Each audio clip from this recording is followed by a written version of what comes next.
Hello everybody, I hope you are having a good day today. As you can see from the title, today we are going to be taking a look at Erin Condren's Black Heritage / Black History Month collection in honor of Juneteenth, which is celebrated. I feel weird saying celebrated because it's like, it's celebrating the end of slavery, but like slavery is not a good thing to celebrate. But anyway, it's celebrating / acknowledged on June 19th, but because that was on a Sunday, the U.S. government is taking a day off on June 20th. Now, I would like to completely call myself out on this one because I think that's important. I didn't realize that Juneteenth was being celebrated today. I knew about it, but it was kind of in the back of my brain. And then I was looking at when I was getting paid by Etsy, since I do have my own Etsy shop, and typically they send over the payments on Mondays. So I was looking and it said it was going on the 21st instead of the 20th. And I'm like, oh, I didn't realize this was a holiday. And that's when I looked up and that's when I realized it was Juneteenth. So I'm calling myself out because I think that's important to acknowledge that this is not as much in the forefront of my mind as it should be. And I'm also taking the opportunity to highlight the Erin Condren, as I said, Black History Month / Black Heritage collection. They sent out an email for Juneteenth. This collection is not super new. It has been up for a while and they've been doing this for a few years. But I want to go ahead and take a look at the collection and then also dive a little bit more into the artists for the collection. I went and, it wasn't very hard, but like I found their Instagrams and I found their shops so you can support them directly. And so I really wanted to take that opportunity to kind of highlight them and show their amazing work. I actually have one of the covers on my compact vertical from the collection. This one's by Melizza Koby. We'll be looking at these in just a minute. But that is what we're going to do today. Now, my original plan for today was actually going to be designing stickers, specifically looking at designing the Erin Condren Compact Vertical Kit or designing full boxes for a sticker kit. And if once we're done with this, we still have time and I still feel like streaming and you guys want to, we can still do that. But this is more important. This needs to come more to the forefront. So I decided that we are putting that off. That is preempted and might be a side note at the end or might not. Maybe we'll do that Thursday. Who knows? Couple other things before we get started specifically on that. First off, as always, if you're here live, please sound off in the chat so I can shout you out. If you're watching the replay, thank you so much for being here. As you may know, I'm trying to get my watch time up on YouTube, and for some weird reason, only replay views count. So even though people who are here live do get the luxury of interacting live, and it's a lot of fun, you guys who are watching the replay are awesome too because you're totally helping me out. So I want to thank you for that. The other thing that I want to mention is I know for the last little bit I've been saying, oh, I stream Monday and Thursday at 4 p.m. Pacific, as well as Saturday. I have decided personally that I'm going to step back on Saturday streaming and basically just stream on Saturday when I feel like it. I know I've mentioned this a little bit, but the past, I shouldn't even say like the past few days because it's really been like a month-long thing. I've been feeling quite unmotivated and I realized that ultimately YouTube, for me, is supposed to be fun. That's why I'm here doing this.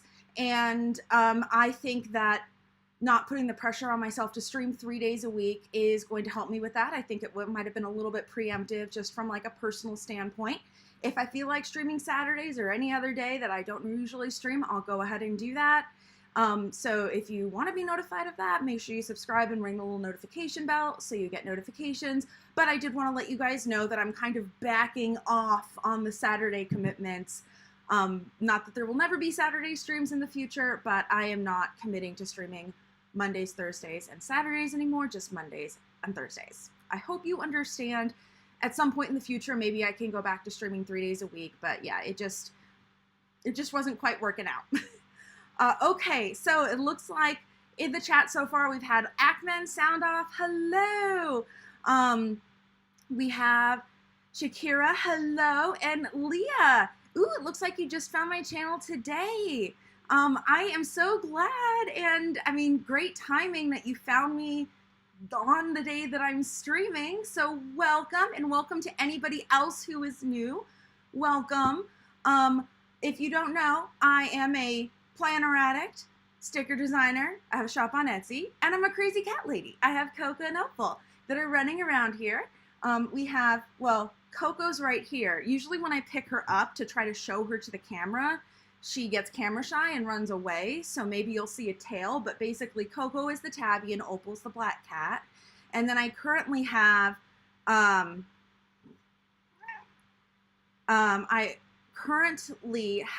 two foster kittens, a gray one and a black one. They're theoretically going back to the shelter on Friday. I'm gonna have to negotiate with them because I don't have enough food and litter to last that long, but they don't have enough space until Friday, so we're gonna have to figure that out, but that's okay. Also, I have just gotten a notification from YouTube that they are not receiving enough video to get a good stream. So please let me know if you're having a hard time seeing everything. Typically, I say as long as you can hear me, we're all good to go. Today, I am, in just a second, going to be doing a screen share, but I do have links to everything I'm talking about in the description box down below. So if we run into issues with you not being able to see exactly what's going on, but you can hear me, hopefully you can follow along with the links. And hopefully if things get a little staggery, you can at least kind of see what I'm talking about. There shouldn't be too much in the way of movement on the screen. So yeah, yay. Shakira, thank you for returning. Sarah, hello, how are you doing? Hello, happy almost summer. It very much feels like summer here in Portland. I'm not pleased. I do not like heat. I am very much not a heat person, but I'm also very much not a rain person. So I kind of live in the wrong place, because in Portland, well, I mean, a lot of other places it gets hot. I mean, it's probably like 72 outside, and I'm a wimp when it comes to heat. So now I'm curious, and I want to check like how hot it actually. Oh, hello, Coco. Oh, it's 69 out. I'm sorry. I should have opened a window. I thought it was based on how hot it was in here. I thought it would be hotter. Shakira, I like snow. We don't get a ton of snow around here, but I am quite a homebody. The only like real reasons why I leave the house most days is either to go food shopping and to drop stuff off at the post office. So as long as the snow doesn't interfere with either of those things, yes, I love the snow. It makes me happy, even when it's like snowy but overcast outside, but we don't get much of it here in Portland. Also, I have a car that can't handle the snow, and no one here, including myself, knows how to drive in the snow. It's always very funny in Portland, but I live up on a hill, so even a 1/4 inch of snow, like, essentially snows me in. Luckily, I do live fairly near my dad, and he has an SUV, and so worst case scenario, he can usually get up on the hill to like rescue me if I absolutely need something. Leah, I'm glad to hear that you love boys. Ooh, you're fostering a litter of 5 black kitties. Oh my God, yay. So cute, so cute. I'm gonna take a little bit of a break, I think, before I foster again. If you guys didn't hear the update, previously they were living in my bathroom, which is right back there. And by the way, if you hear an extra little buzz in the background, I do have my fan going on, which is probably, if you can hear a buzz, what you can hear. But I also have my bathroom fan on because I'm trying to dry some clothes in there. And I decided that either it was gonna be quiet enough that it didn't matter, or I didn't care. But yay, that's so exciting. Oh, sorry. So they were living in there, had a flood in my bathroom last week. Luckily, it didn't end up being anything, but I live super close to my mom, so they ended up going to my mom's house because she had an even bigger bathroom that was not in use. So the kitties are over there on, what was it, Saturday? On Saturday. No, was it Saturday or was it Thursday? I forget. On one of the days, we had the kitties, and they basically tore up my neck for a long time while we chatted. It was Saturday, now that I think about it. So you can go back if you want to see them. But yay! And then I'll probably take a little bit of a break before I foster again, unless I have to foster another litter to get these guys to go back soon, because I don't want to drive over to the shelter twice in a week just to get more litter and food. Gas is expensive enough right now. So yes, let's go ahead and switch over to the screen share, because I've been streaming for what, 15 minutes, including the starting soon thing, and we're not actually into the content. If you're watching the replay, sorry, I do like to chat, and I'm very wordy. Sarah, good point. It's almost new planner day. I am very excited. You guys may know that I have been using my Erin Condren Classic vertical, or 7x9 vertical already, because I got the 18-month and I've been using 2023 months for now, but I'm excited to try and start my compact vertical. So yay. Let's go ahead and actually get into this. So as I said, this is the Black History Month collection from Erin Condren, but they also sent an email out in honor of Juneteenth, highlighting the collection as well as the artists. So I just want to mention that. Oh, I guess the correct term is it's federally observed, not federally celebrated on June 20th. I like that better. So anyway, these are the two artists that we have as part of this collection, Michell Robinson and Melizza Koby. So as I said, we're going to be digging in a little bit to their shops and their social media today and kind of highlighting them a little bit, but let's go ahead and first take a look at what's on the Erin Condren website. So for Michell Robinson, she's a self-taught artist who recently created artwork for the Academy Awards. Very cool. Employing elements of acrylic and gold, she composes her Art Deco-esque designs infused with harmony and balance. And I feel like this collection specifically, even though it is by two different artists, definitely goes together. You can see kind of differences in styles. For instance, Michelle, pretty sure these are Michelle. Oh no, this is Melizza, Michelle. Okay, never mind. I was gonna say if these two were Michelle, here, I was gonna say if these two were Michelle and these two were Melizza, it's like, oh, these have more green and these have a little bit less of that green, but that's wrong because these two, pretty sure it's these, oh no, this one's Michelle, and that one's Melizza and Melizza. So that particular comment is a moot point.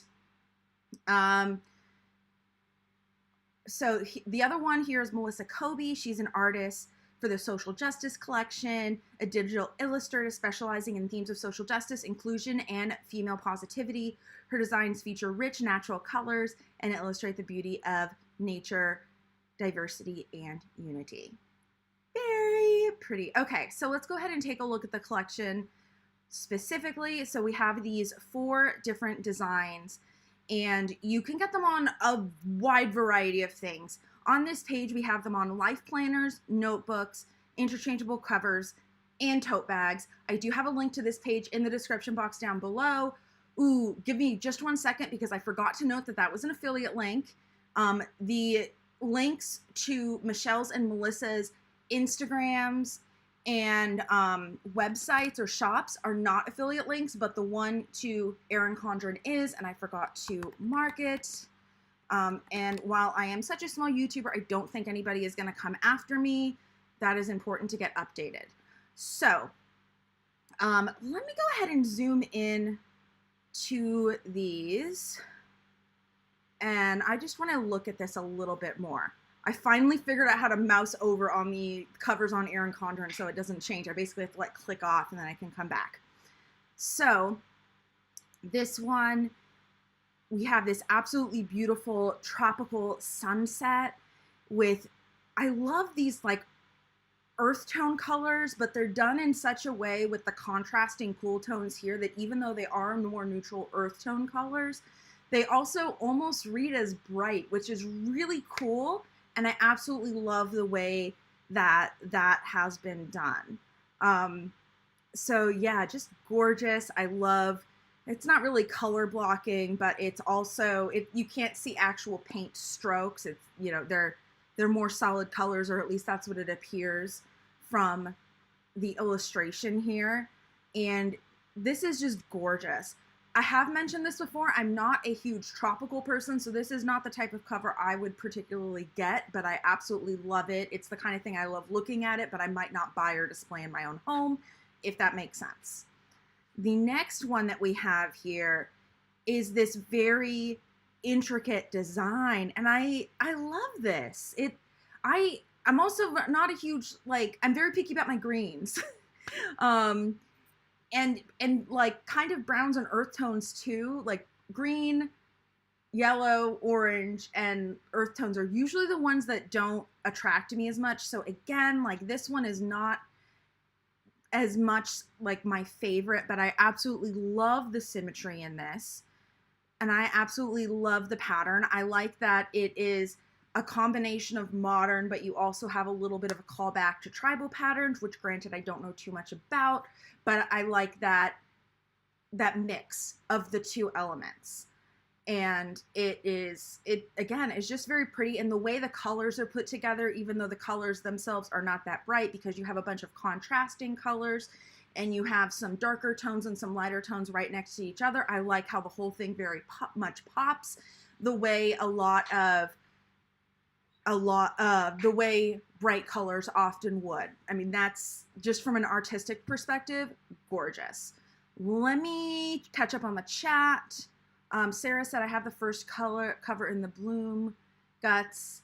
It's like they were meant to be together. Oh, I didn't even think about that. Yes, the tabs would blend perfectly. You are so right. Ooh. Ackman mentioned that Michelle's name is on the cover that she designed as well. It looks like they put their names on the covers, actually, which is very cool.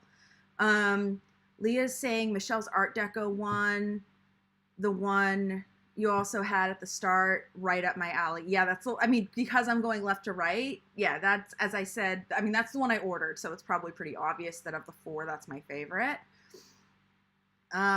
Sarah said that you love the Art Deco one, but you have a rose gold coil and you don't like mixing metals. I typically don't like mixing metals either, but I will say I ended up getting the silver coil, or the platinum coil, I guess it's called, on that particular one, and I actually think it looks great. So, but I completely understand. Typically, I don't like mixing my metals. Usually I'm right with you, but usually when it comes to it and I look at it in person, I'm like, okay, it might look nicer if it matched, but it still looks great. So Leah is saying you have a permanent resident void, Kylo Ren, oh, and the Fosters are 6-week, oh my God, 6-week-old kittens are like, I mean, all kittens are some of the cutest, but 6 weeks, like they still look like kittens, but they're just starting to jump around. I love that. Oh, Jafar, Scar, Ursula, Maleficent, and Gaston. Yes, love the Disney names. The Disney villain names. Are they little hellions? I hope they are. I mean, most kittens are hellions, so it makes sense. Okay, here we have the next one by Melizza. And this one is very unique as far as Erin Condren covers go, because most of the covers don't actually show depictions of people unless you personalize it with your own pictures. And so I absolutely love that this is not only celebrating Melizza as an artist, but it is showing people, and it is representing so many people with a bunch of different skin tones and hair colors and even hair textures. Very, very cool. Very inclusive. I would love to see this become part of the main collection. I don't know how the licensing works. By the way, I forgot to mention at the beginning, these artists get royalties, I guess, from these covers for a whole year. I believe they came out in February of 2022, which I think would mean they would get the royalties through January of 2023. Don't quote me on the actual end date, but it's not the kind of thing where Erin Condren bought the artwork and then the artist doesn't get anything when you make a purchase. It seems like when you make a purchase of one of these covers, whether it's individual or on a planner or a tote bag, that they actually get something back from your purchase. I didn't go over it at the beginning, but during the month of February, they were also donating a portion of the proceeds of each purchase to a specific organization. I forget exactly what it was. Let me look at it. Black Mamas Alliance. But that was just through the end of February for Black History Month, which is why I didn't specifically bring it up until now. But it is good to know that with these covers, typically they are supporting the artists for the year, and then they also have a charity or organization that they support for February for Black History Month when they come out. So keep that in mind next February or whenever the new collection comes out. Again, I'm assuming it's around February, but I didn't feel like going back in my emails to double check.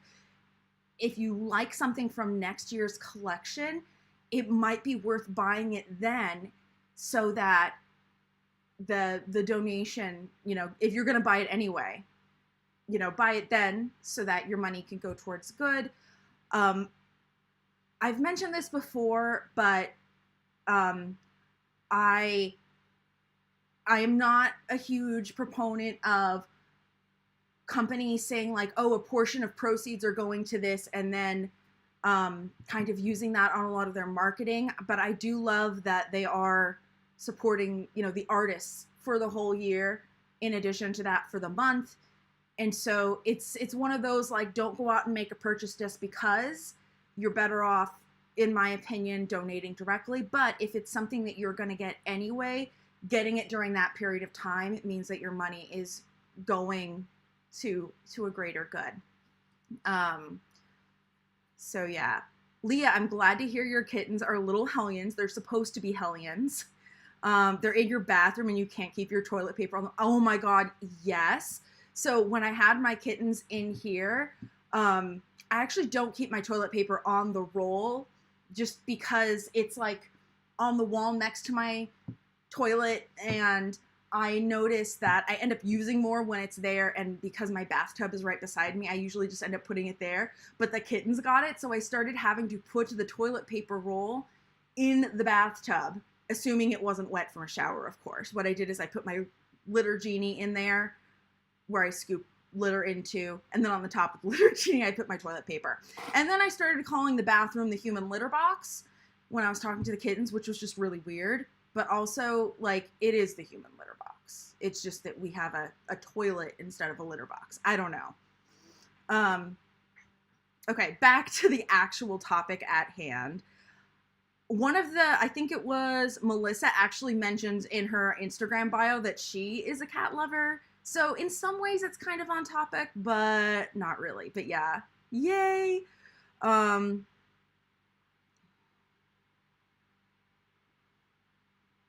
Okay, sorry, I needed to get back to where I was. Now, I was just gonna say, I wonder if this is metallic, but it looks like it is. Looks like this up here is metallic. Of course, they showed it with the gold coil here. You know, we were just talking about mixed metals. But yeah, I really love this, and I think it would be so cool if this became a part of the permanent collection and didn't go away after this year, because I really love the representation of diversity among the people depicted in there. I think that's really awesome. And the last one, it's called Sweet Surrender.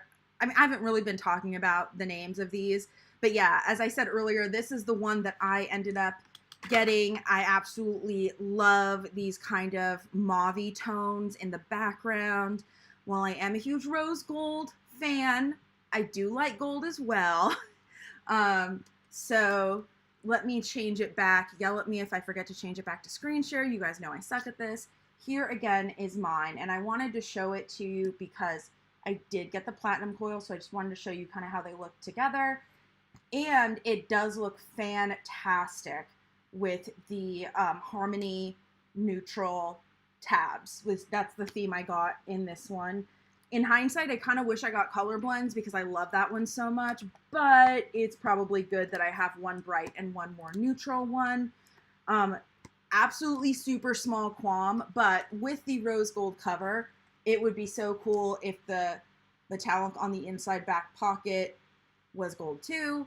But seeing as I have the platinum coil, it doesn't really matter anyway. But anyway, that is my beautiful compact vertical, which will get started in use soon. I am planning on doing a plan with me soon, like planning my first week in here. I'm thinking I'm going to try to create my own compact vertical kits first, maybe with your help. Maybe I'll do it on my own time. Have not decided yet. Maybe a little bit of both. I know we kind of started a couple weeks ago. But yeah, I do want to do a like plan with me. I know someone suggested a setup, but I mostly just use the weekly pages, so I'm not sure how much setting up there will be. All right, let me go back to the comments real fast, and then we'll go back to the screen share.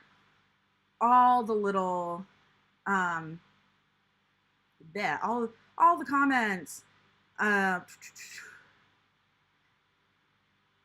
Shakira saying they should make it permanent and do new collabs with other African-American artists next year, build a collection like they do with 𝗬𝗏𝘗. I agree, and I would absolutely love to see collections celebrating other cultures. We have some here. Let me pull another tab over and then change my screen share back. There we go. Okay. Sorry, I messed it up.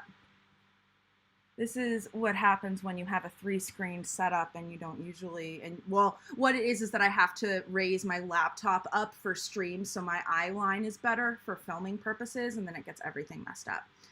Okay, so screen share. So this is the Erin Condren Gives Back, and I just scrolled down to where we were. So the Pride Month is at the top. We also have the Asian Pacific American Heritage Month collection. So this one, we definitely have some Japanese inspired stuff as well. I don't know if the Hello Kitty collection is on this page, but yeah, it isn't, but they also have that. But yeah, I feel like it would be so cool if they could get, like, yeah, work with a bunch of different artists of different nationalities and really bring that to Erin Condren. I think that would be so cool to have. Oh no, what did I do? I think that would be so cool to have as either a permanent thing or a collection that rotates on, like have more rotating stuff every year, celebrating different cultures. For instance, both the Asian American or the Asian American collection, and the Hello Kitty collection have more, it feels like, of a Japanese influence, but there are obviously a lot of other Asians out there. You have Indians.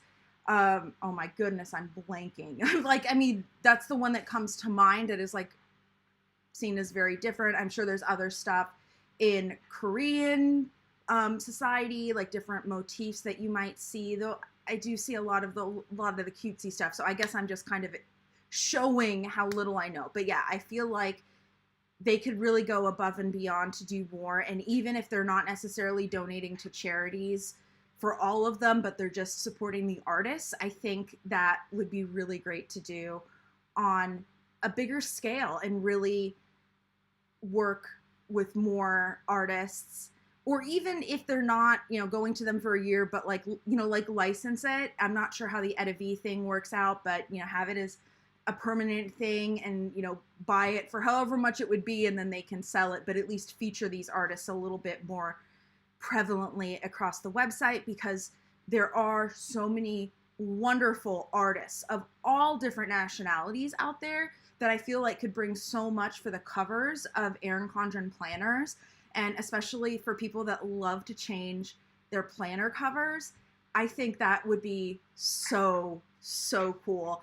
I've mentioned before that even though I do have a bit of a collection of planner covers, I don't tend to swap mine out a ton, but I still think that would be very, very cool and a great opportunity.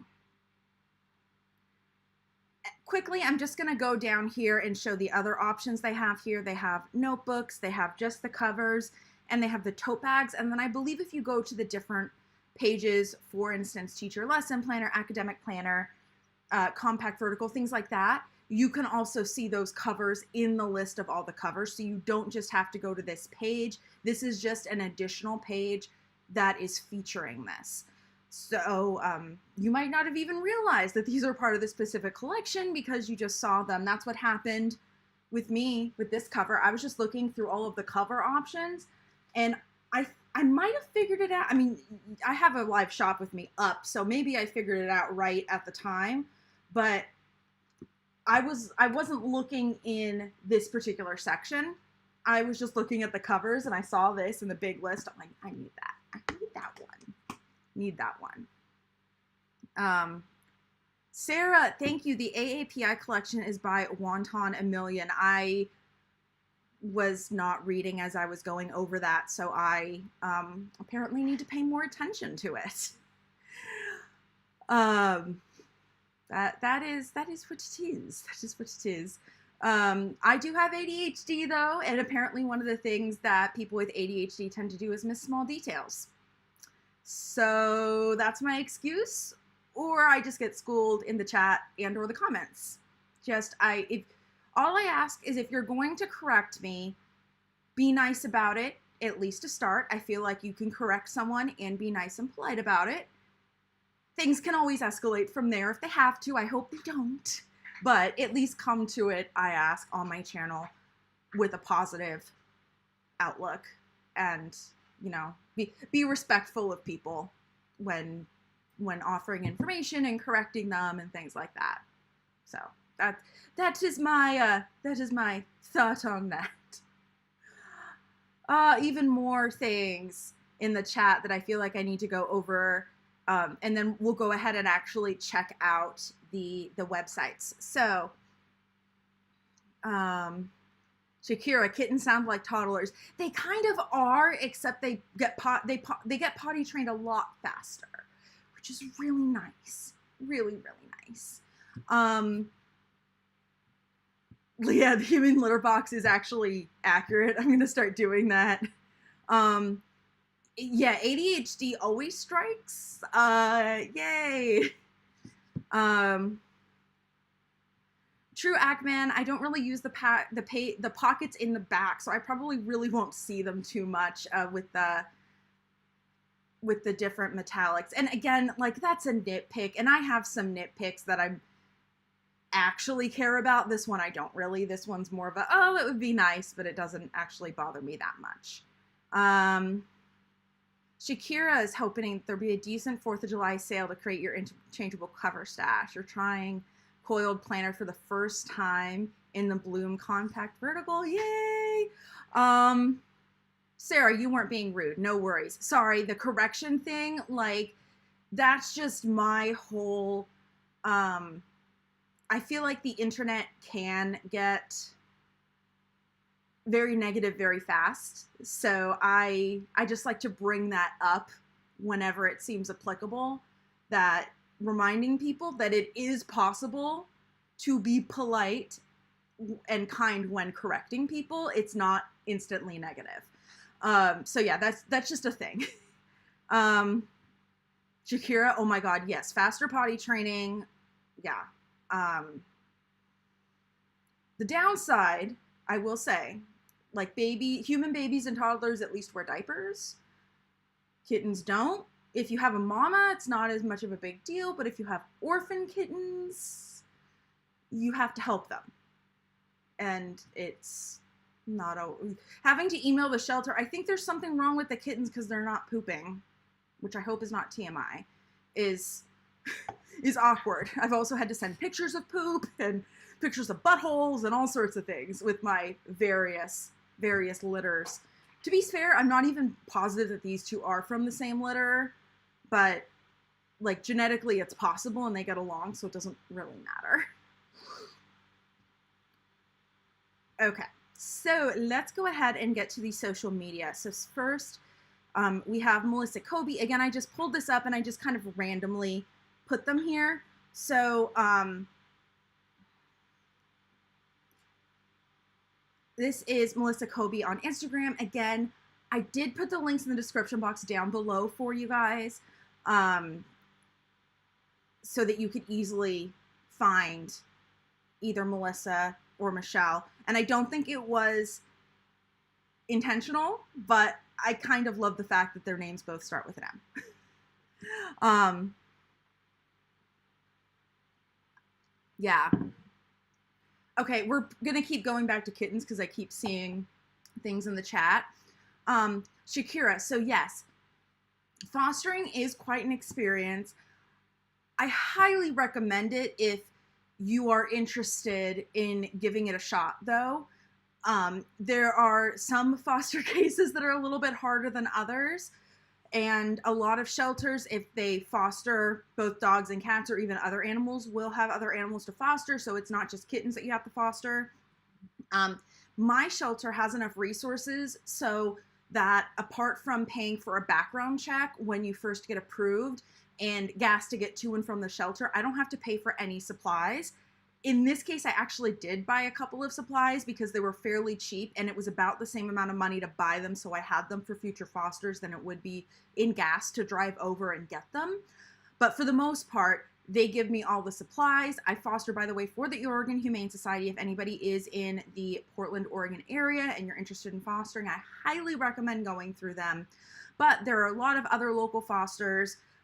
Just, ask if you will be required to have your own supplies, because some organizations have that ability to provide all of them and some do not.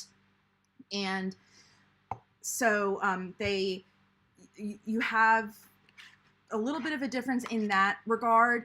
But as far as fostering goes, for it, as I said, it's kind of different with different assignments. So if you have a mom in kittens, then she's going to do the whole potty training thing. She's going to wean them, and you don't have to worry about that. These two kittens were bottle babies. These were my first bottle babies. Bottle babies are definitely more difficult because you have to feed them when they're young every like 2 or 3 hours. Currently, they're eating 3 times a day.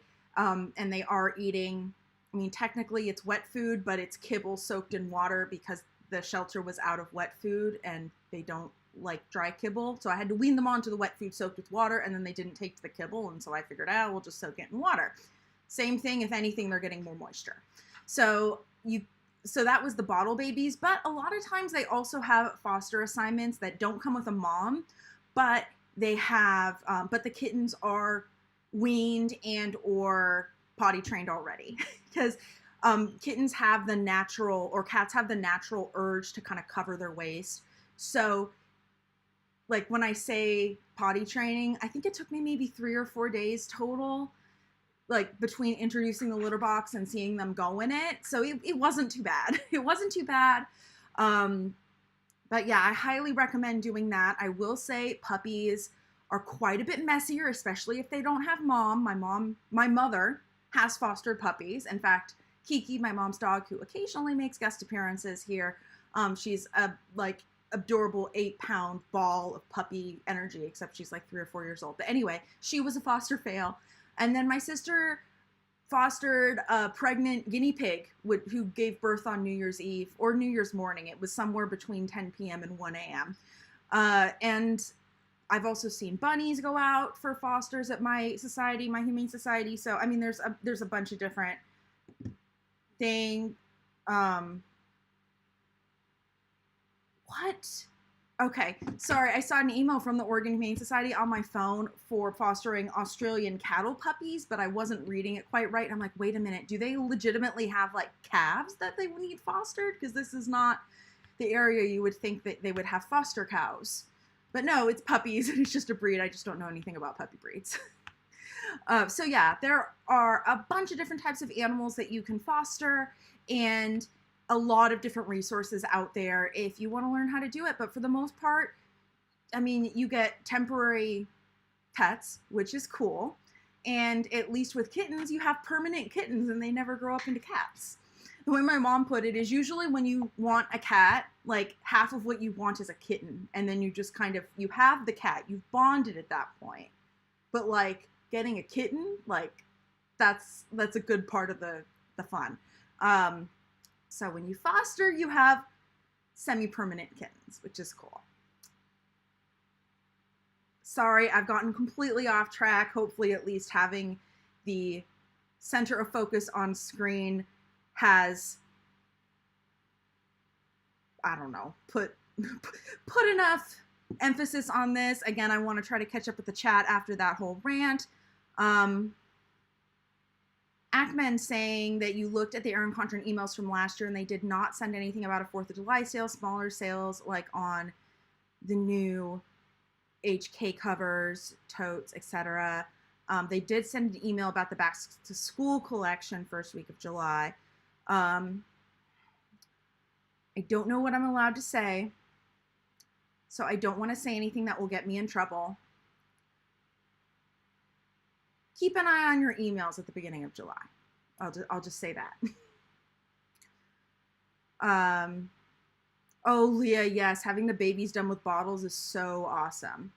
I had to bottle feed mine for about 2 weeks, I think, and I did not have anybody to switch off with. I've decided that next time I have bottle baby kittens, I'm going to have someone to switch off with. So at least overnight, like, I'll take one, they take the other one. I currently live on my own with my 2 cats. So as I said, I live super close to my mom, but I specifically tell her, like she's not fostering with me. Even now, like, I have to go over to her place to take care of the kittens. Like, I'm using her space, but I'm the one fostering. Yeah.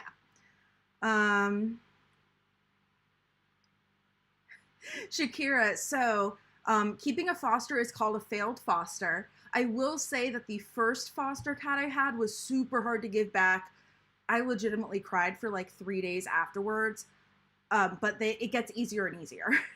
But obviously it's a lot harder when they're young, but you can always frame it in like, if you give them back, then you can foster again and you can help more animals. And so that if you do want to try fostering, maybe try framing it that way with him. That way giving them back is like ultimately a good thing, because then he can have more animals and help more.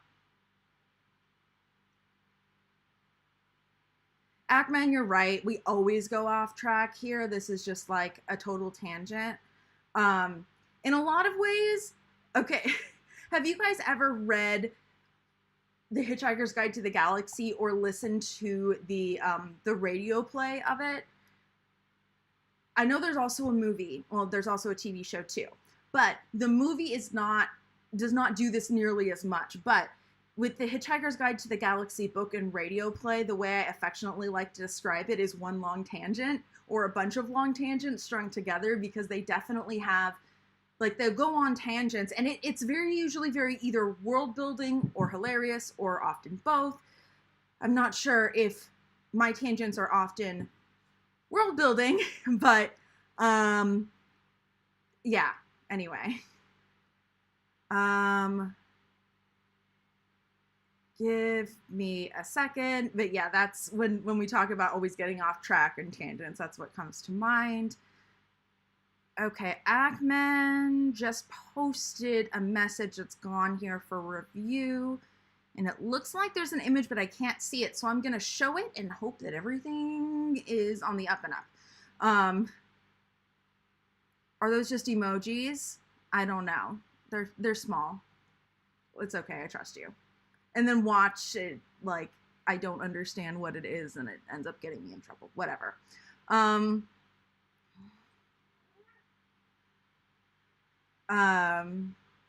Well, I mean, if you know your kid, you'll fail and adopt the animals, and that's fair. That's good to know your kiddo. Oh, that's so adorable that he has your neighbor's puppy program to meet and greet him when he gets home from school. Oh, so adorable. Oh, it's an engine, a car, train, and train tracks for us going off track. I love it. Sorry I didn't get it at the start. Now that I'm caught up on comments, I am going to circle back to Melizza's Instagram page here. So artist, illustrator, cat lady. I love that. I love the moniker of like cat lady, even like crazy cat lady. I know it has definite like negative connotations, but like I feel like crazy in some ways can be used almost positively, like crazy as in like thinking differently, thinking outside the box, a little bit off the beaten path, but like not necessarily like bad, I guess. So the joke with me and my friends when we were in high school was that the goal in life was to become a crazy cat lady. So if you think about it, I've met said goal, and therefore I don't know, I kind of like it, but I understand why other people do not like that.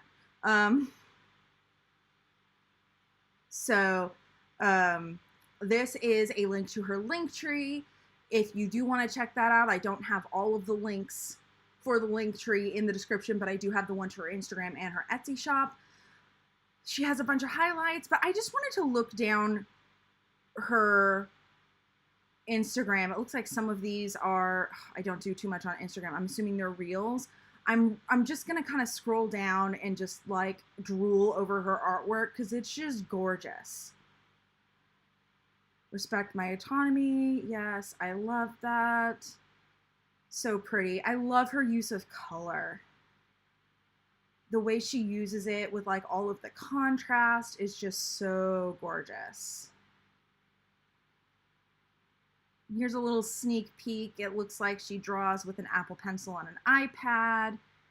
Again, I don't want to play any of the videos because that, first off, I'm a little unsure about how it will play on stream from a technical standpoint, but I also don't want to get too far into the potential copyright strike or like all of that category. Not that this stream or even the replay is monetized at the time of recording or streaming, because I do not currently qualify for monetization. That's what the whole getting up of the watch time does. And that's why that's my goal currently. But I just don't want to deal with that. I just don't want to deal with that. I also love how she shows a lot of different body types in here. And it's not everybody is like super stick skinny. Have a diverse group. So pretty. That's gorgeous.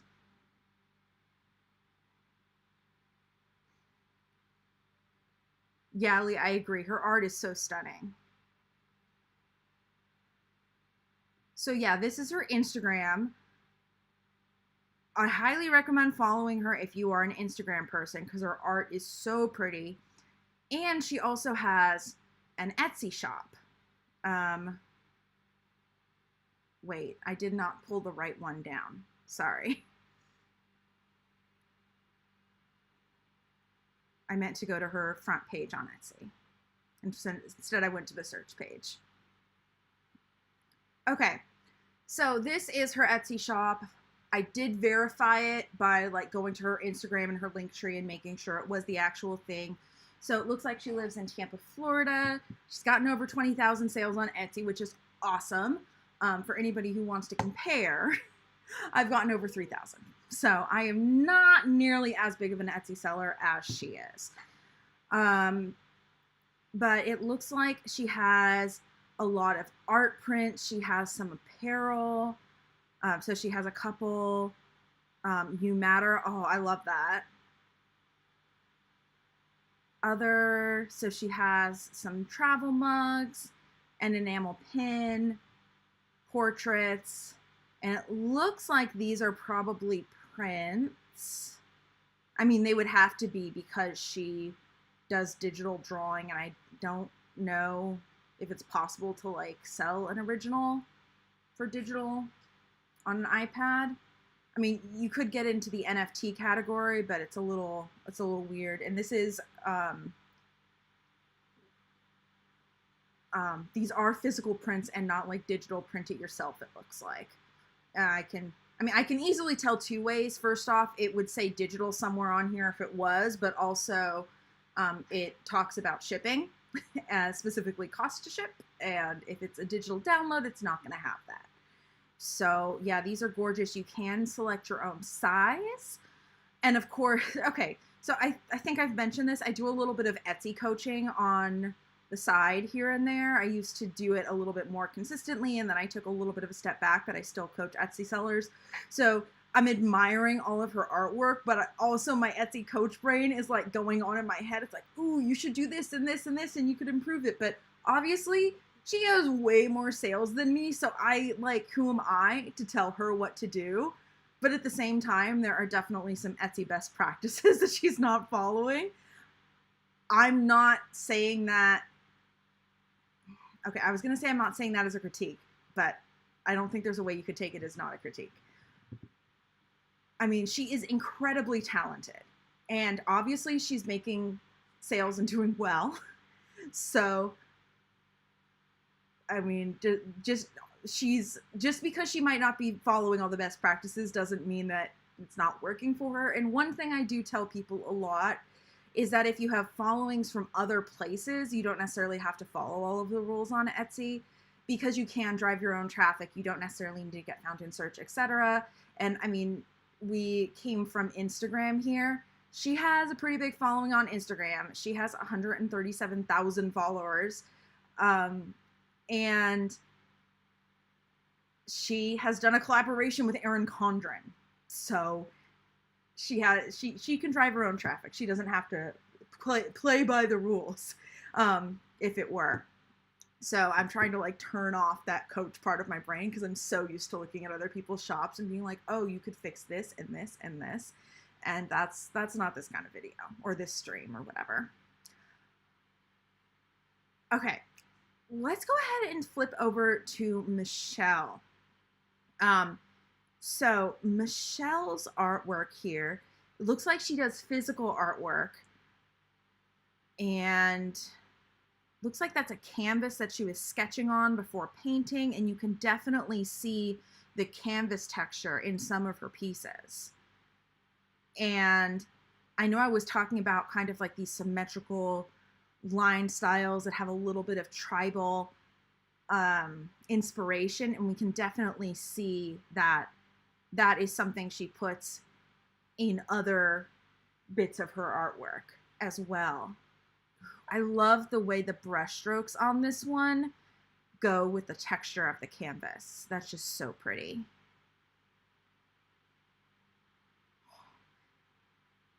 It's crazy how different Michelle's style is from Melizza's, but also how nicely they go together and complement each other.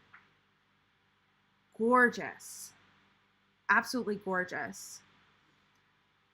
I think the texture, maybe the texture of the canvas under these solid blocks of color on this one over here, I love the interest it gives. It takes the simplicity, and it doesn't take away from the simplicity, but it kind of like bumps up the interest and the intrigue a little bit. And even if you were to reproduce this without the texture of the canvas under it, I think it would still look gorgeous.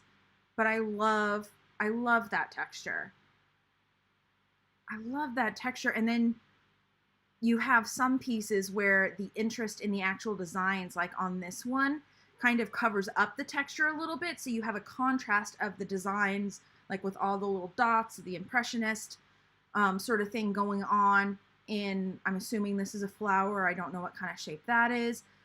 And then you have the texture of the canvas in the back. Or that almost looks like a wall, actually. But it looks like, that's actually not a canvas texture, that's a different texture. And it looks like there's a mug there, so it's probably not a wall. But whatever the texture of the paint is on in the back, I absolutely love that contrast. For anybody who doesn't know, I did take a year of art school in college, including art history classes and whatnot. So I'm not trying to critique these as art pieces, because that's not my place. That's also, not my goal. I'm just saying that, like, I'm kind of commenting on this because I do have a little bit of an art background, and so that's where I can go like, oh my god, I love that, because that's something that I guess have been trained to look at and see when it comes to art pieces. I love this, turning one of her art pieces into a new work releasing announcement. There's a kitty!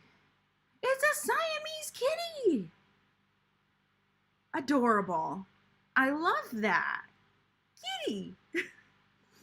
Siamese kitty. So fun fact, or it might be Burmese. Actually, it might be Burmese now that I think about it. I'm not very good with the difference.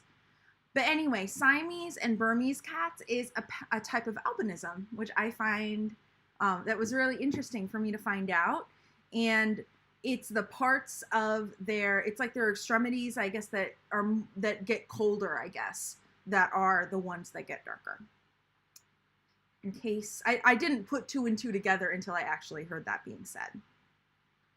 Oh, so pretty.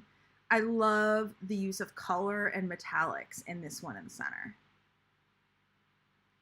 Here's another one where, I think this is of the same one, where you have the contrast of maybe it's a different one. You have a contrast of the canvas in the background and the detail in the flower or the vine or whatever the shape is in the middle, and you can really see that up close, whereas a picture zoomed out like this, it's still gorgeous, but you don't get that extreme detail.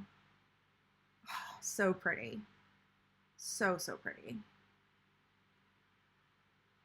I keep imagining what these would look like as Erin Condren covers. Like that one, that's gorgeous. Kitty! It looks like it's a kitten. Aww. Okay, I have to read the caption. New posters coming to the online shop. Here's a sneak peek of the 𝗀𝗵𝗃 sitting pretty on one of the designs that will be available. Oh, so cute. Maybe it's not a kitten and the angle just makes them look like a kitten. Yeah. Oh, yeah. I think it's a female cat, I think. Okay, look at this texture. It almost makes it look like it's leather. I kind of doubt it is. It looks like, yeah, it's not leather. It's done with some other sort of thing, but from afar it looks like a textured leather. That's gorgeous.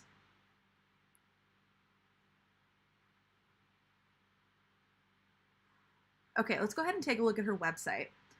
So her website, I believe, is primarily a store. She also has an email list if anybody does want to subscribe.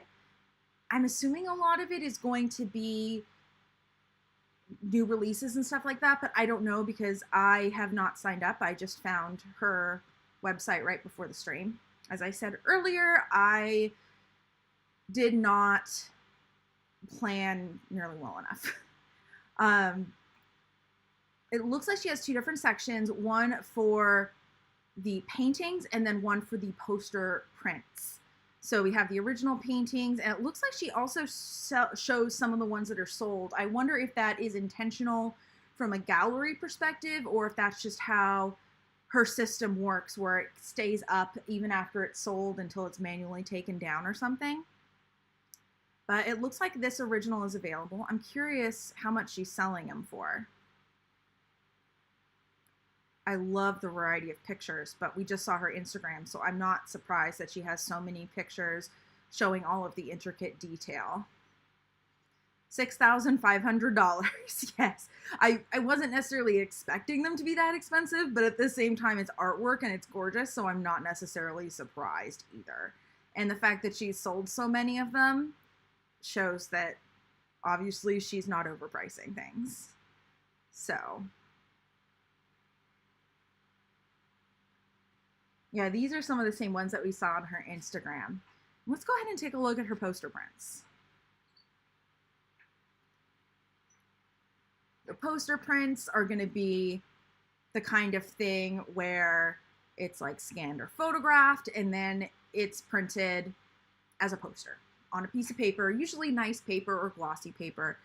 And so you can put it up on your wall. Obviously, well, not obviously, but it's significantly cheaper than buying the painting. This is $55 versus over $6,000. So definitely a lot more affordable. And especially these days with the quality of being able to image pictures and print them out, you can get a lot of detail, as you can see in the poster prints. Maybe not, I was going to say not, it might be not quite as good as a screen. That I don't know. It depends on what kind of printer they're using, but it's going to be a lot of detail. So you still get to see some of the texture of the canvas and of the paint, but you don't have that huge price tag if that's something that you cannot afford. Ackman saying, an Erin Condren cover is the right price for me. That is a good point. Erin Condren covers are certainly less expensive than this. They're like, what, $10, $15-ish in that, depending on, oh, not even, they're $8 for a set of covers. Or maybe that's starting at $8. They're probably, okay, so 7x9 is $8, as is A5, and then if you want that, the 8.5x11, it's $10. So definitely a lot more affordable. The other thing is that if you don't necessarily want a huge print and you just want something that's relatively small, you could always buy an Erin Condren cover and frame that.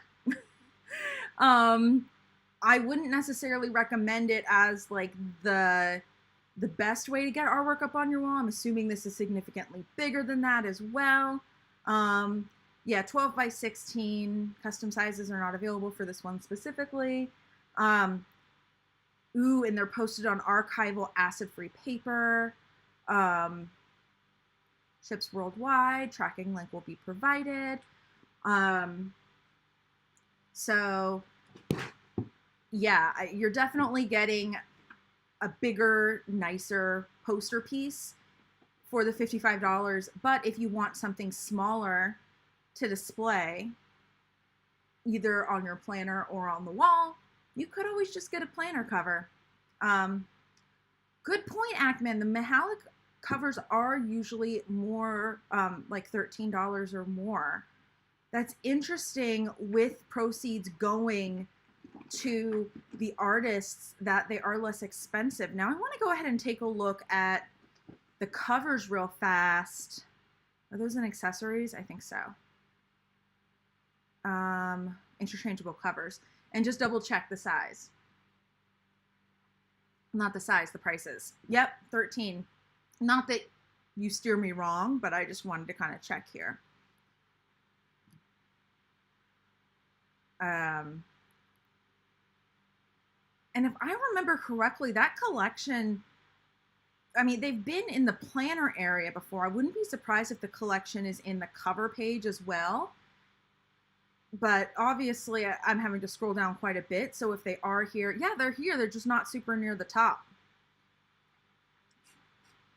And they are less expensive. Huh.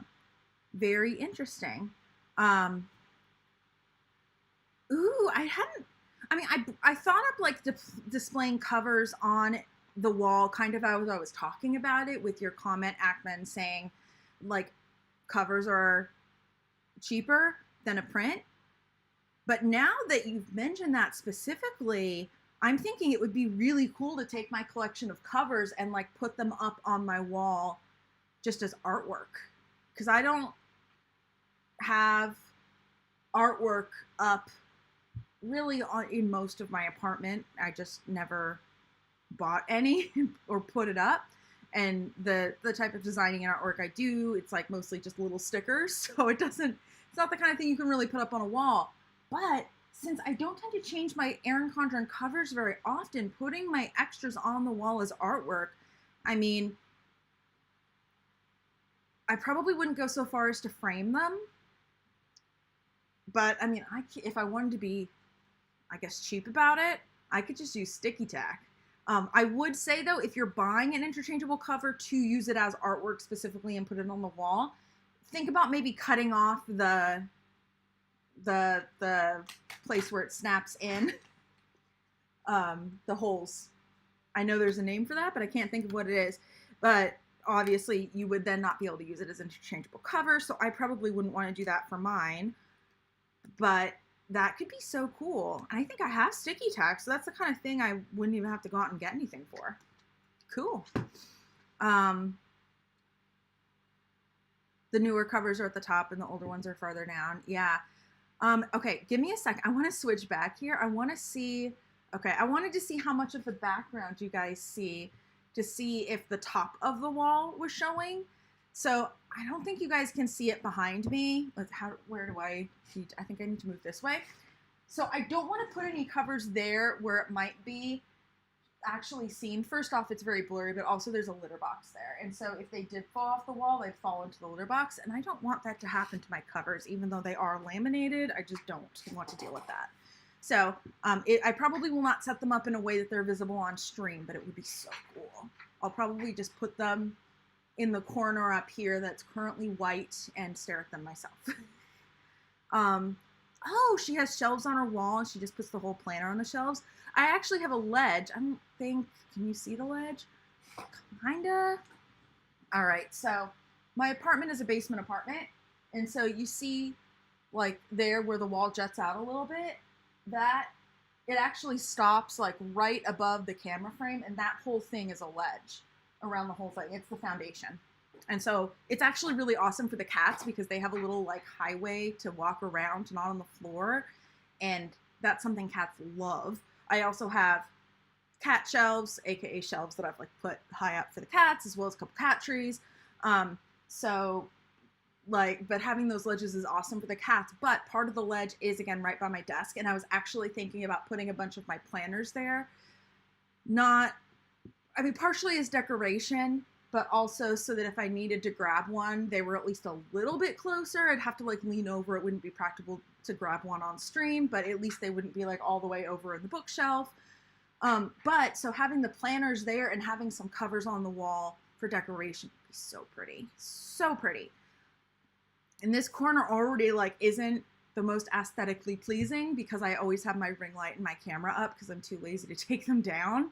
So I like always have filming equipment up. So having it decorated might kind of offset that. I don't know. My desk / filming / streaming area is in the middle of my living room because I have a 1-bedroom apartment. So I have thought a couple times about making my bedroom an office, but I've decided that I prefer to have my bed separate from everything else because I have a tendency to want to nap during the day as it is. And having my bed, like, I don't know. I think that would make it worse. Plus, I kind of like my setup the way it is. So,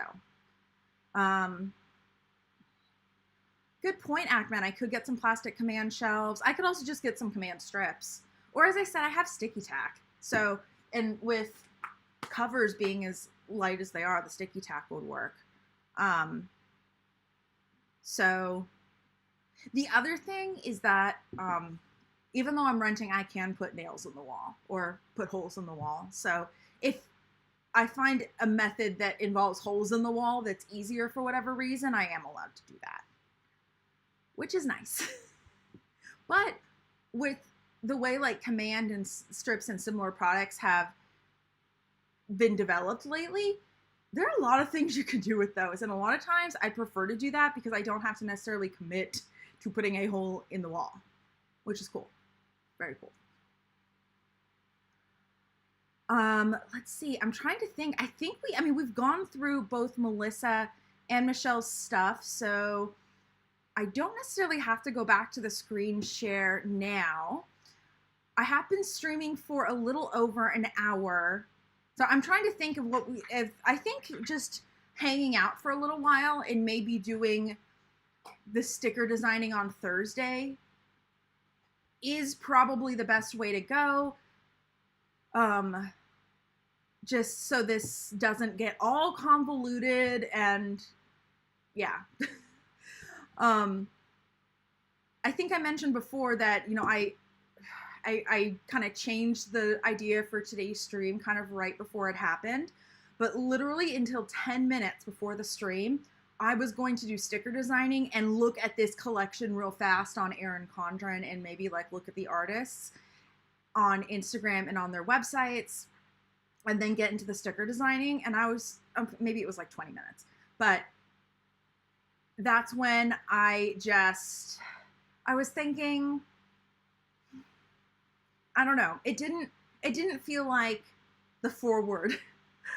It felt like something that should really be the main event.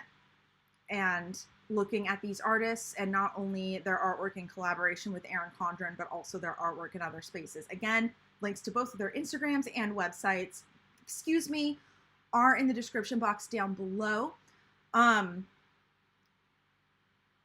well as the page on Erin Condren. The page on Erin Condren is an affiliate link. I am an Erin Condren affiliate. I always give 100% honest opinions, but it could be said that because I'm an Erin Condren affiliate, that sways my opinions. So do with that what you think. But I will say that I do not shy away from criticizing Erin Condren as a company when I think they could do something different or better. And that is something that they're aware of and that I do. I always point out the good things, but I don't shy away from pointing out the negatives or things that I think could be improved upon. I try really hard to look at everything fairly and look at the whole when I'm giving a review or things like that. Just because I like what a company's done in the past doesn't mean I like what a company is presently doing. So, 𝗀𝗧 chat, since we go off the rails a lot, that would be so fun. Okay, well, next time I have no plans and we're just gonna chat, we can do a 𝗀𝗧 chat. I love that. Maybe I can put a little train on the thumbnail or something. That's adorable. I love it. I love it. I have to say, one thing that is a little bit sad about me deciding that it's better to like not commit to doing Saturday streams is I don't get to call streams Planner Day Saturday anymore unless I do a like one-off Saturday stream. And it makes me happy to be able to say Planner Day Saturday, even though it's like the most terrible pun in the world. It's not even really a pun, but it's not really a rhyme either. I don't know what it is, but it makes me a little sad that that's not like a regular thing. Maybe eventually I'll be able to commit to doing Saturdays again. But right now it's Mondays and Thursdays is what I'm committing to. Saturdays when I feel like it, but I'm also not going to specifically say no Saturday. So yeah, it's going to be, sorry for taking a drink mid-sentence. That was actually not very good timing of me.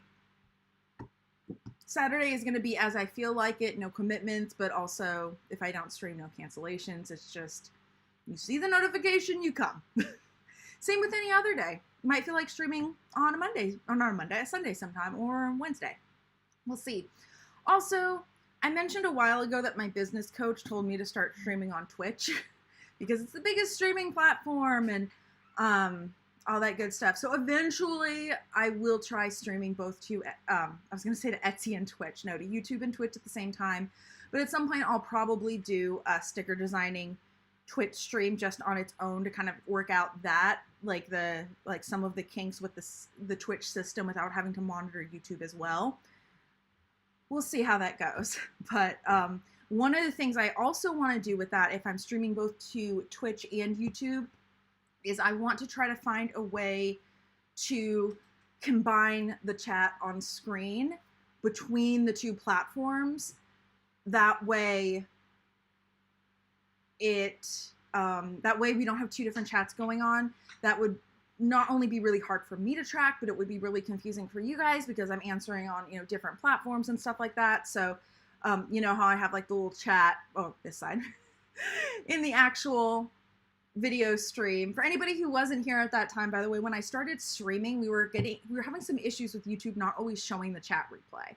And so the simple solution for that was I just decided to embed the chat in the video itself so that we didn't have any problems with the replay if YouTube decided that it didn't want to show it. And the benefit of that is also that it gives me some flexibility with other things and I don't have to worry about like YouTube. And I've even heard someone's like, oh, I can't see the chat. And then they refreshed the page and the chat replay was there. It was stupid. I think at least one time it was my fault, but then there was another time it happened that it wasn't. So anyway, Ackman saying 𝗚𝗍 is pricey on a lot of their products in your opinion. That's why you wait for sales. Yes, 𝗚𝗍 is definitely pricey. I'm not going to pretend like they're not pricey. I think there are some items that are affordable, like the interchangeable covers. I think those are completely reasonable. I think the planners are pricey. Some of the pens are a little bit pricier than I'd like them to be, but sometimes, especially the big packs, like it can be a lot of money, but you're getting a lot of pens, so it kind of evens out. There are some things that I think are extremely pricey that they can really only get away because they're you know, Erin Condren, and you know they're a brand that has the you know, they're like they market themselves as a higher end brand and whatnot, but it's definitely good to get sales and deals and discounts. I am not going to disagree with you there.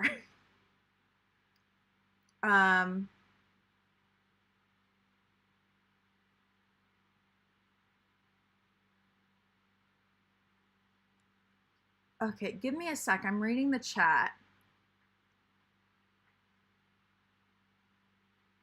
Leah saying they are pretty pricey and you kind of hate how much you've spent with them. Yeah, that's where waiting for the sales does help a lot. And I will say that Erin Condren reliably does site-wide sales. I don't want to give a specific number in case I'm completely off, but it's probably safe to say at least 2 or 3 times a year. And then other stuff goes on sale as well. If you get a life planner, you also get a 25% or 20% off your a future purchase coupon, which is good for another year. If you've never made a purchase with Erin Condren, I have a link in the description box down below. If you sign up with them using that link, you'll get $10 off your first purchase. They are also currently offering 15% off for signing up for their email or text list. I don't remember if I have either of those links down below, but I forget. And there are other sales that come out as well. So the best way to get deals on Erin Condren stuff is to sign up for the email list. Not only just to get that 15% off, but also so that you will be made aware when there are different sales and deals and things like that. You can also check secondhand apps like Mercari or stuff or things like that. I know a lot of people who get seasonal surprise boxes will sell items they don't want from the seasonal surprise box on that app. So it's not only a great way to get the items from the seasonal surprise box if you didn't buy one and you want a specific thing, but it can be a good way to get used items. I wouldn't be surprised if you could find stuff on eBay as well. A couple times ago, we looked at Amazon, and while it didn't look like there was too much in the way of deals on Amazon, they definitely had some stuff that was discontinued on Amazon, and it's fast shipping, or discontinued on the site that was available on Amazon is what I meant. You get faster shipping, so there are definitely a lot of different ways to do that, but just kind of like trying to get the deals, you really have to be patient, which sucks, because I hate being patient, and usually when it comes to like the new planner or whatever, I just end up buying it at full price if my 20% off from last year is no longer valid or I don't have another coupon, because I can't wait, at least when the new life planner launches. Also, full disclosure, I have been sponsored by Erin Condren a couple of times to get the new life planner. Typically, they'll give me a $100 e-gift card, and then I've added some of my own money on top of it. I've also gotten Erin Condren PR several times, so I just want to be fully transparent that while I've definitely bought some stuff from Erin Condren, for instance, I got the seasonal surprise box for summer, I bought that, but I also sometimes get PR, and I will say I would not have nearly as much stuff from Erin Condren if I was not an affiliate and on their PR list. So again, full disclosure when it comes to that. I don't want anyone to, like, I don't know, get the wrong idea. I also will say that while I really like Erin Condren as a brand and I like their planners, I like their paper quality, I think their designs are gorgeous, I like the Erin Condren like design flair that you have going on, but there are other great planners out there that are less expensive, and the best planner is the planner that is going to work for you and is the planner you are actually going to use. And it doesn't matter if you spend $10 or $60 on a planner, whether it's from Erin Condren or from Target, though I think you can buy Erin Condren at Target now, so maybe that's not a great analogy. But my point is, Erin Condren, while it is a brand that I like, and I'm an affiliate for, and I've bought many things from, it is not the end-all be-all when it comes to planners. And the only planners I don't recommend are ones from like the Dollar Tree. And until recently, I kind of did recommend them, but honestly, the paper in them is so thin and delicate that even just erasing, if you wrote with a pencil and erased, I feel like would completely rip the paper to shreds. So maybe like, I don't know, spend a few dollars on a planner. There, you can also get planners at Michael's. They have a few different brands, Happy Planner, Recollections, a couple others, and you can use Michael's coupons on those. So there are a ton of different options. I think Joann's has Happy Planner and a couple others as well. Again, coupons. Joann's tends to let you stack coupons more than Michael's, in case anybody's wondering. I haven't checked lately if Joann's still takes Michael's coupons, but Michael's does not currently take Joann's coupons. So, yeah.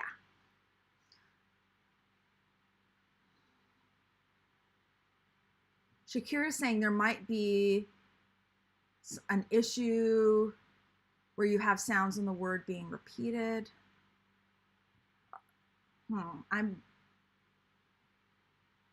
Alliteration. Are you saying that it's like a technical thing? I'm sorry. And if there's a technical issue going on where you can't hear me correctly, then maybe you can't hear what I'm saying. But I hope whatever it is fixed. And I'm sorry I didn't quite understand it. Heck, man, you got rose gold status in March 2022. You're close to have spent the money you need for it already, and it's the middle of June. Yeah, I will say that because I'm an Erin Condren affiliate and some of the stuff I would have bought, I got as PR, I am not at rose gold status. Again, full transparency. Hey, Lynn. Sorry it took me a little while to say hi. I'm glad you're able to make it live. We're just chatting at this point. Good. Okay, Ackman's telling us not to forget to use your points. If you join Erin Condren, they expire as well, and you can use them to save some money on purchases. Yep, those are your Erin Condren insider points. You can redeem them for store credit. Definitely use those. I think when you join, you get some just for joining, and then I think you can also like link your Instagram and put your birthday in. Like there are a couple of different ways you can get points without making any purchases. So another way to get money off Erin Condren stuff. Sarah, talking about when all the drama broke out with Erin Condren, you felt bad for being loyal. You miss her personally, especially during launch and move-in. That, I feel very torn on that whole matter. And it's something that I have not talked about publicly on YouTube at this point. So I'm going to address it. I want to say right up front that I'm working off of memory. And if I get a fact wrong, I apologize. Please correct me. Because I wasn't planning on talking about it today, so I didn't specifically make sure I had everything up to date. But since it was brought up, I want to make sure that anybody who doesn't know what I'm talking about does. So back in, okay, so I should say back before 2020, or when the brand was started, Erin Condren was started by a woman named Erin Condren, and she was the primary spokesperson for the brand. So now when you have a launch, you often have who I'm assuming is a model, maybe they're a staff member or something, like posing with a planner or something. That all used to be Erin Condren, the person. And then in, I believe it was May 2020, during the beginning of the pandemic, as well as when the Black Lives Matter movement was really getting started, her kids, I believe they were twins, a boy and a girl, were graduating from high school. At that point in time, I believe their school was virtual, and they had to cancel the big graduation get-togethers and things like that. I believe they had like a drive-up graduation, but they didn't have the whole commencement ceremony that everybody got. So I don't know who got the actual idea, but someone got the idea and I believe it was either Erin or her daughter, I should say. I know that at least her daughter was very involved in the planning of this. They got the idea to do effectively a graduation march outside and then meet on the beach and do and kind of have a get together, I guess, with a bunch of people. They did live relatively near the beach, so it's not like they all had to drive a long way, but this was a lot of kids. And kind of the way they got around the whole lockdown criteria is it was disguised as a Black Lives Matter protest. And that is not okay. And so at that point in time, there was a lot of backlash. And that is, after that went down, that's when Erin stepped back from the company. I don't know if she was CEO at that time, but if she was, she stepped back from being CEO. There's currently a different CEO. I don't know if she has any involvement behind the scenes off the top of my head, but I want to say if she does, it's relatively minimal. But she is no longer part of the marketing and directly part of the face of the company, and I don't think she's greatly working with the company at this point. Erin Condren as a company also at that point in time, that's when they promised to start doing better, and they are also talking about the makeup of their staff and making sure that they had a very diverse staff. They already had a lot of women on staff, so from a gender diversity point, that was good, but they had some improvement that needed to be made to improve ethnic diversity. So that is kind of what we're talking about here when we're talking about the whole drama and controversy. And I felt very torn at the time, actually. And I still feel a little torn because while the actions that were taken were not okay on several different fronts, I also understand and empathize with wanting to organize some sort of celebration and get together. And I don't think there really would have been a way to do that responsibly.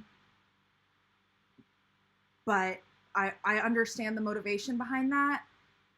And it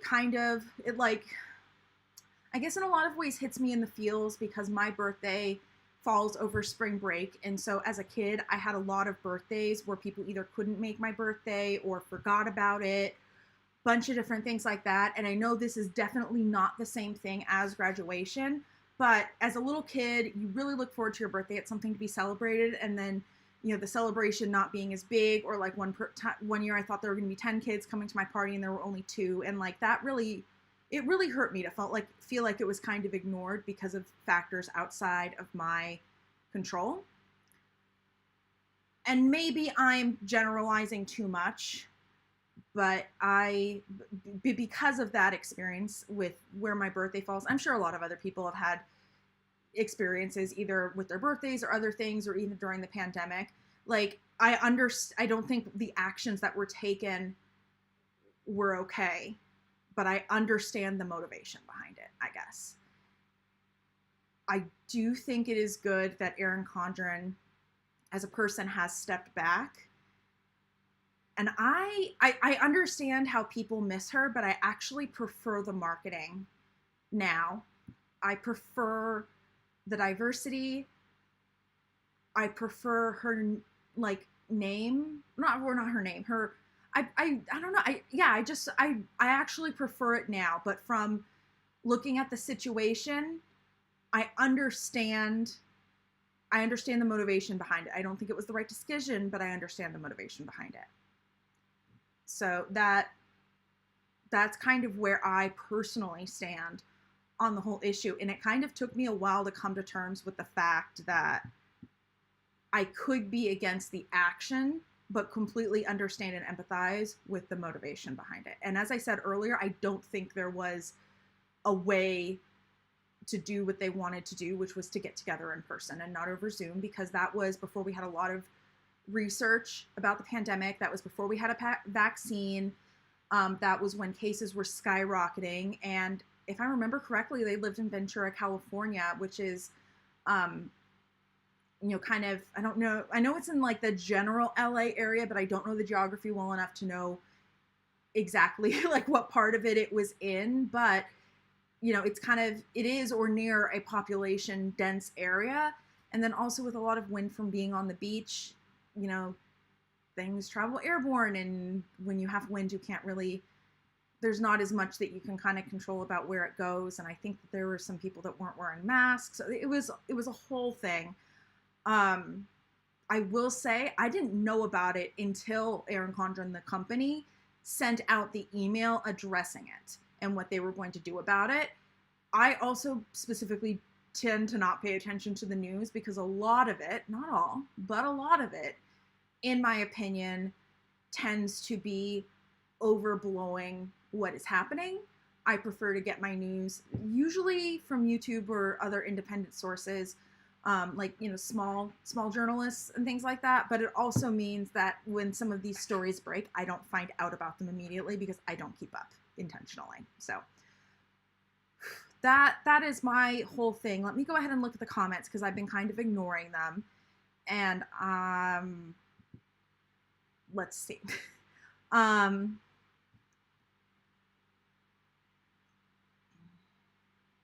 Sarah mentioning some of the famous influencers haven't used Erin Condren since this happened. I understand where they're coming from. I also, my understanding is that while Erin Condren may have helped with this, it was more her daughter at the helm and her maybe supporting her daughter.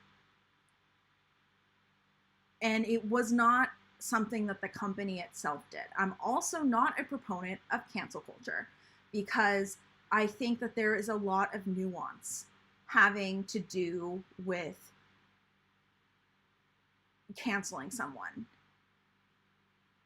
Especially, I mean, not that this actually applies in this particular case, but sometimes people get canceled for something that happened years and years and years ago, and I feel like maybe it's not looked into enough or really thought through enough before that person is canceled.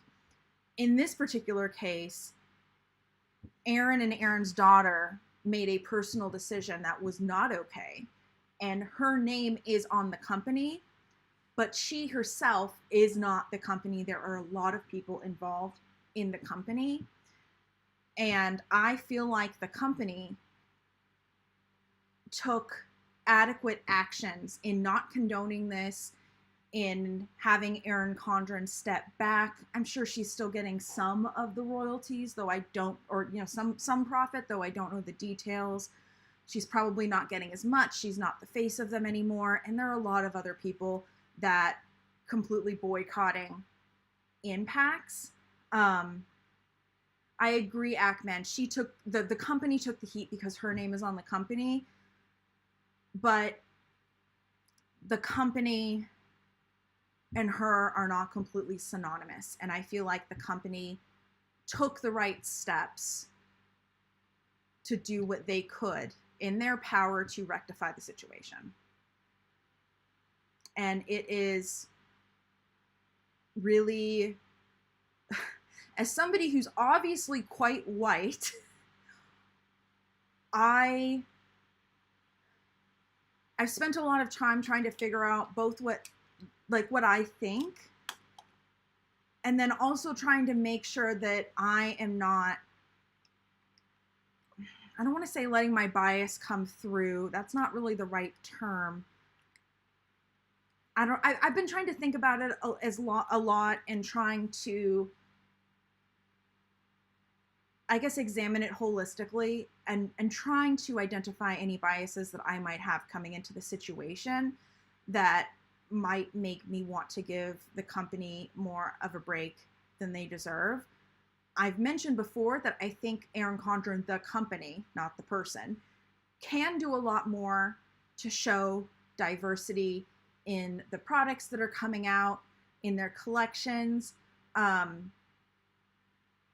But I don't, but they're taking steps, and I feel like they're taking steps that actually mean something. I don't feel like, they're just, doing, pride stuff to, have rainbows. They're actually supporting the artists, and they're featuring artists. Same with the Black creators and the Black artists that we talked about specifically today. And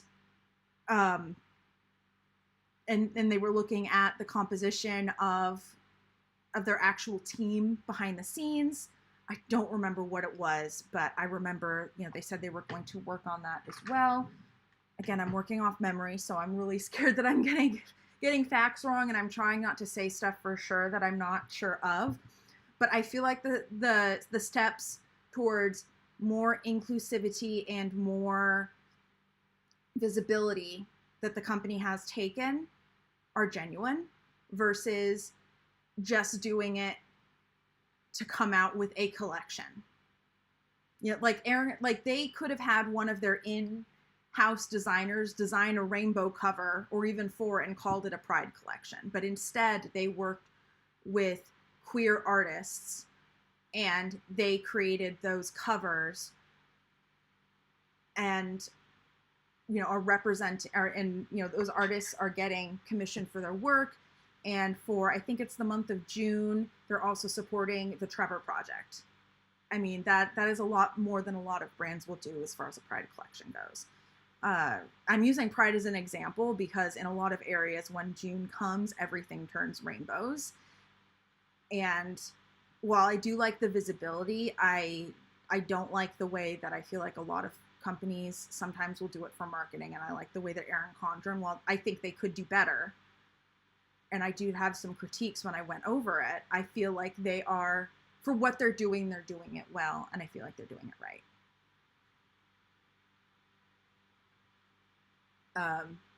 I'm bringing Pride in again. I know that's not specifically the topic at hand, but it's kind of, as I said, it's another example of things that,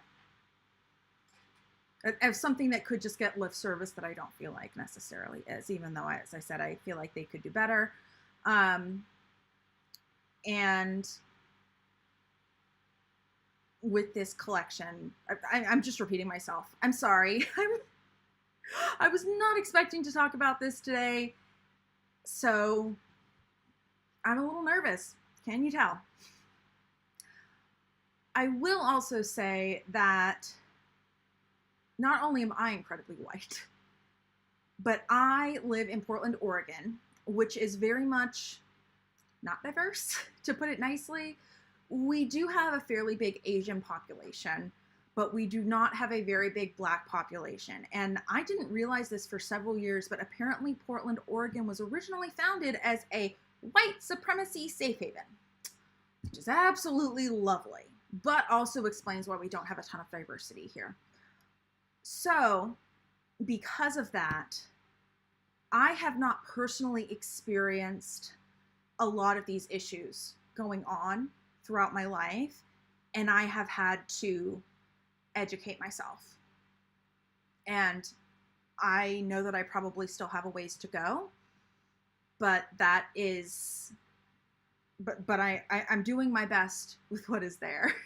And then the other thing is, as I'm trying to educate myself, I do actually have a cousin who is Black, and I've the cousin and then her kids. I've only met her kids once, but I saw my cousin quite a bit when I was younger, and this was back, I mean, we're talking like 6. I didn't really understand race then, but I looked up to her a lot. I wanted to tan to get skin like hers. I wanted her braids and protective styles, and I didn't understand how my thin, fine white girl hair wouldn't really hold them. So as I'm trying to examine all of this, I kind of have to not necessarily fight, but examine that past of me And it's also made me confront a lot of things that I said as a kid that were completely unintentionally harmful. And I just didn't know better. So it's been a little bit of a journey, let's say. And it's something that I'm personally going to continue to go on, because I'm sure I could still use some improvement. But it's where I am. And that's all I can do is share with you where I am and what my thoughts are. And if you have any comments or anything I need to think about, again, I ask, if you are going to give me some sort of feedback, you be respectful about it, because I think that we can criticize each other while still being respectful.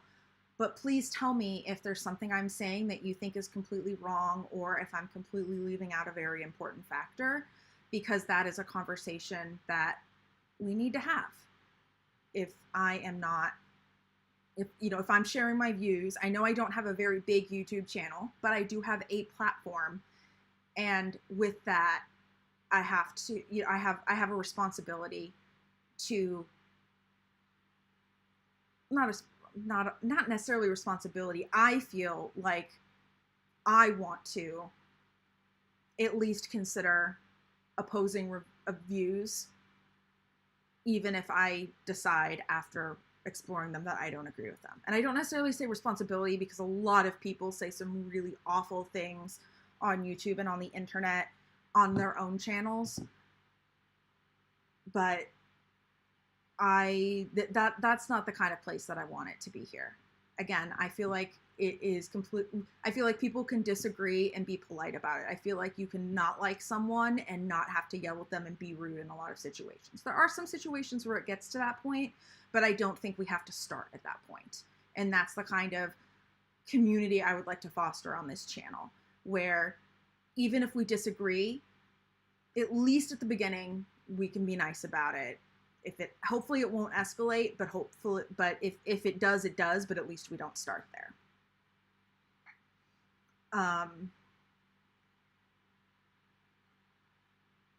Okay, I've missed a lot of comments here. I'm going to scroll down and I'm going to scroll back up a little bit and see. I want to address anything that may have been left in the comments or in the chat about what I was just talking about, and then I'll go back up and address everything else. But I feel like it would be inappropriate to skip around like I usually do on a topic that is so heavy and so weighty. A lot of our topics, like, oh, we're having fun with planners, we're talking about kittens, not a big deal to jump around. But this one is big enough that I want to make sure that I'm not completely jumping around right now. Though if someone posts a comment later after I've stopped talking about it, I would have to jump around to kind of come back to it. Okay. So Sarah's saying that you think she sold her house, etc. Her personal Instagram has gone dark, referring to Erin Condren. That's interesting. I haven't checked out her Instagram, and honestly, I have not completely followed Erin Condren as a person afterwards. I never really followed Erin Condren as a person anyway. It was more the brand, and what I knew about Erin Condren was what I found out. The person was what I found out kind of through the brand, I guess. But that was just my personal experience. Ackman saying there was a blog post on Erin Condren from June 18th, 2020 about it from the new CEO. So it sounds like Erin Condren was the CEO and they implemented a new CEO.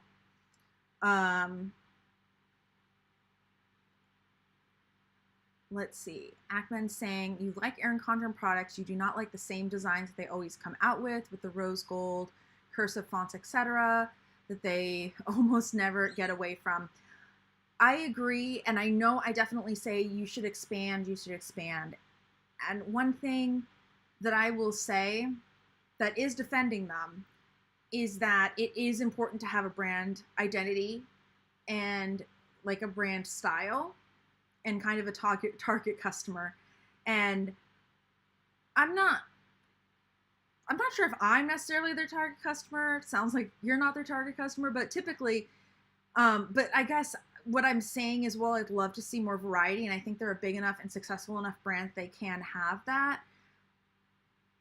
I also do, part of me doesn't want to completely fault them for designing for their target customer, which is the person that really likes rose gold and cursive fonts and stuff like that. I like cursive fonts. My issue is with T's in cursive fonts. 𝗬 starts with the T, so that's where my issue with cursive fonts and Erin Condren comes in, not because of the cursive. I also do like rose gold, so I am closer to their target customer than you are. I know I said I wasn't going to jump around, so I'm going to try to get back on topic. Sarah's saying you only brought up Juneteenth because, or you only brought it up because it's Juneteenth and it's almost planner move-in. I'm not, it's perfectly fine to bring it up, and especially considering the topic of today's video, I think it was completely, I think it was a conversation that should be had. I didn't think to have it or to bring it up, but it's completely appropriate to bring it up. So that there's nothing wrong with that. Leah's saying, you must say thank you for all that, and you relate to that a lot. Oh, thank you. I'm glad. Oh, caramel cookie, it's not a problem if you don't always comment.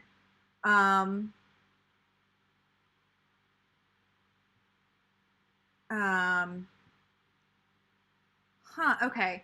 So these are the last two comments currently when I'm reading this, and they're related to a lot of the influencers, like the big ones, maybe like removing support from Erin Condren as a company after the stuff broke out in 2020. So Ackman's saying, a lot of the so-called influencers only like certain products because they're paid or gotten them for free to like. If I got something that was money, I would say I loved it, liked it as well. Sarah's saying that you get that. I think some of them actually became friends with her, though. That could be very true, especially if they lived in California where she lived and maybe got to go to, events in person. Maybe they didn't become friends, but they did get to know her and they felt like that. And they felt like there was a connection, or like, oh, you meet, like you can put a personality to the name, not just like a face through a screen. Ackman saying, I might be the only one here that did not get a planner that starts in July 2022. All the planners I bought from January to December. There's nothing wrong with being on the calendar year. I just like being able to start the new planners immediately. As far as the influencer thing goes, it's complicated.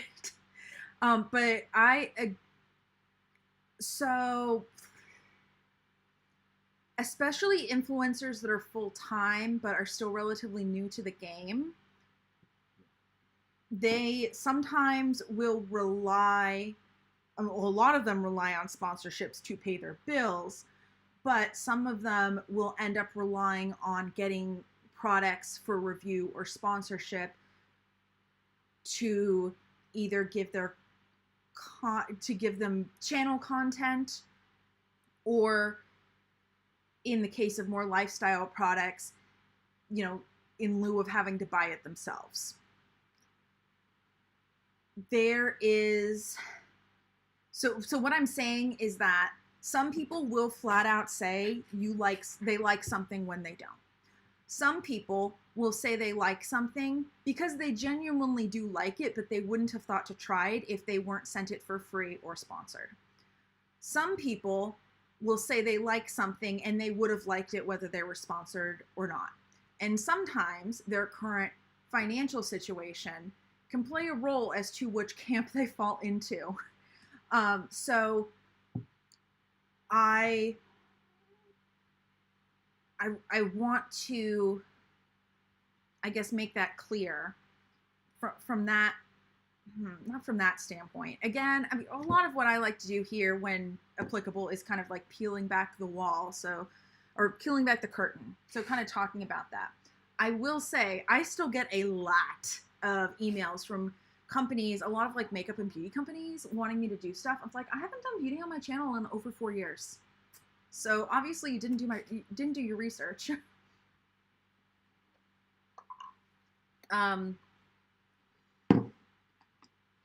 So there's, and also some companies, so Opal's trying to play with a cord and I don't want her to play with it. some companies will also effectively prey on people, on aspiring influencers.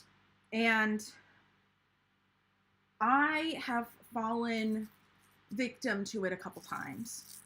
I don't think, in hindsight, I never gave something a good review that wasn't good.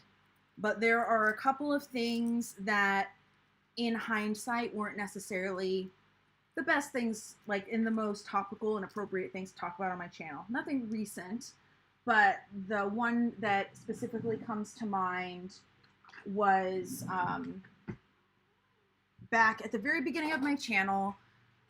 I started with beauty and makeup, and I sprinkled in, I wanted to kind of be a lifestyle person, but I wanted to be the person that like started with beauty and then went into lifestyle. And there was a snack box, and it was actually a very good snack box. I want to say, oh, what is it called? It starts with a G, I think. I don't remember. But I did a review or two of what was in these snack boxes, and I kind of tasted them, and some people used my my link to get them, and I never got money from that. I did get free snack boxes. I'm blanking on what it is. I swear it starts with a G. I want to say Grove or something, but I don't feel like that's what it is. But in hindsight, like that wasn't the best fit.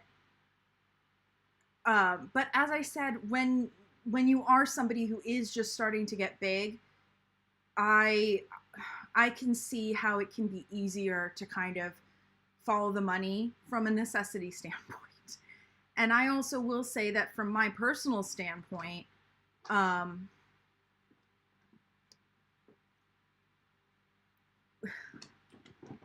financially speaking, being able to actually make money on YouTube would be really nice. But I also, from a moral standpoint, while I will not hesitate in saying, here's how you can support me if you want to, I also believe that my word and opinion means something. And so I am not willing to compromise my morals in order to make money on YouTube, or force anybody to give me money if they're not in a financial position to do so. Sorry, I don't want to like make you feel sorry for me or something like that. I'm just, again, I'm trying to be transparent, that I can kind of see, I can see both sides. I will also say that in hindsight, I have been duped by influencers reviewing something and saying it's amazing, and then I've tried it and it's terrible, and I'm like, how did you put up with this? And this a lot of times was before you had to disclose if something was sent to you or if something was sponsored. And so I thought it was legitimately they liked it. And I didn't realize that it was paid. So there's a lot that can go into it. There's a lot that can go into it and color someone's opinions. But and I think it is important to disclose if you got something sent for free, or if you're sponsored, or if things are affiliate links. What I do want to note is that while influencers are required to disclose these things, people in other media are not. For instance, product placements in TV shows do not have to be disclosed, or in some cases they can be disclosed very, very briefly in the credits. And I actually watched a YouTube video just the other day where they were talking about this, and they were showing a bunch of different brand mentions in TV shows and talking about which ones are said to have been product placements and which ones are not. And some of them, I could have sworn they were product placements and they were not, and vice versa. And so while I definitely think it's good that influencers are being held accountable for disclosing when they are receiving some sort of compensation. And by the way, free stuff counts as compensation. You don't have to get money from the collaboration for it to be compensation. That has to be disclosed as well. But I think that we should also hold other media to the same standard, because there can be a product placement in a movie, and sometimes they're obvious and sometimes they're not, but that doesn't have to be disclosed, but I have to disclose if Erin Condren sends me a planner. And a lot of times these are even bigger companies than Erin Condren and are paying a lot more to be in those movies. And I think we as consumers deserve to know when we're being sold to. Didn't mean to start there, but again, yay tangents.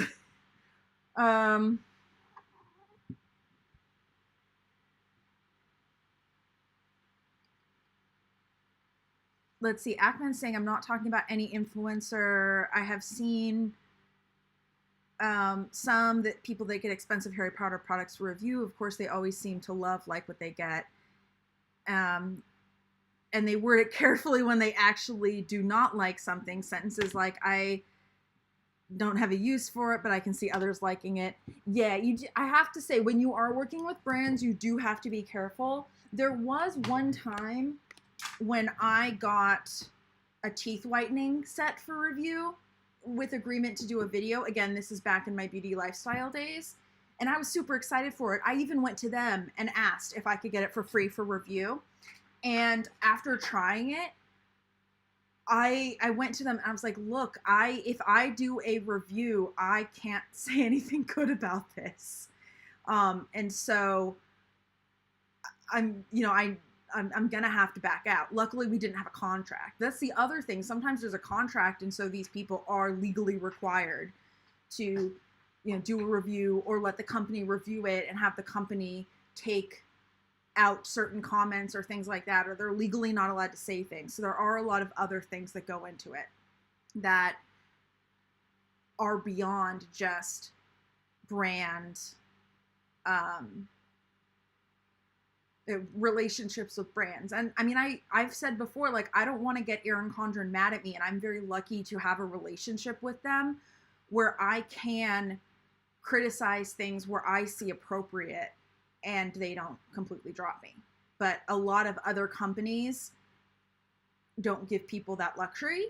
It also could be that Erin Condren has never bothered to watch that far into the live stream to get to that point, or that because I, in general, overall like their stuff a lot more than that they don't care.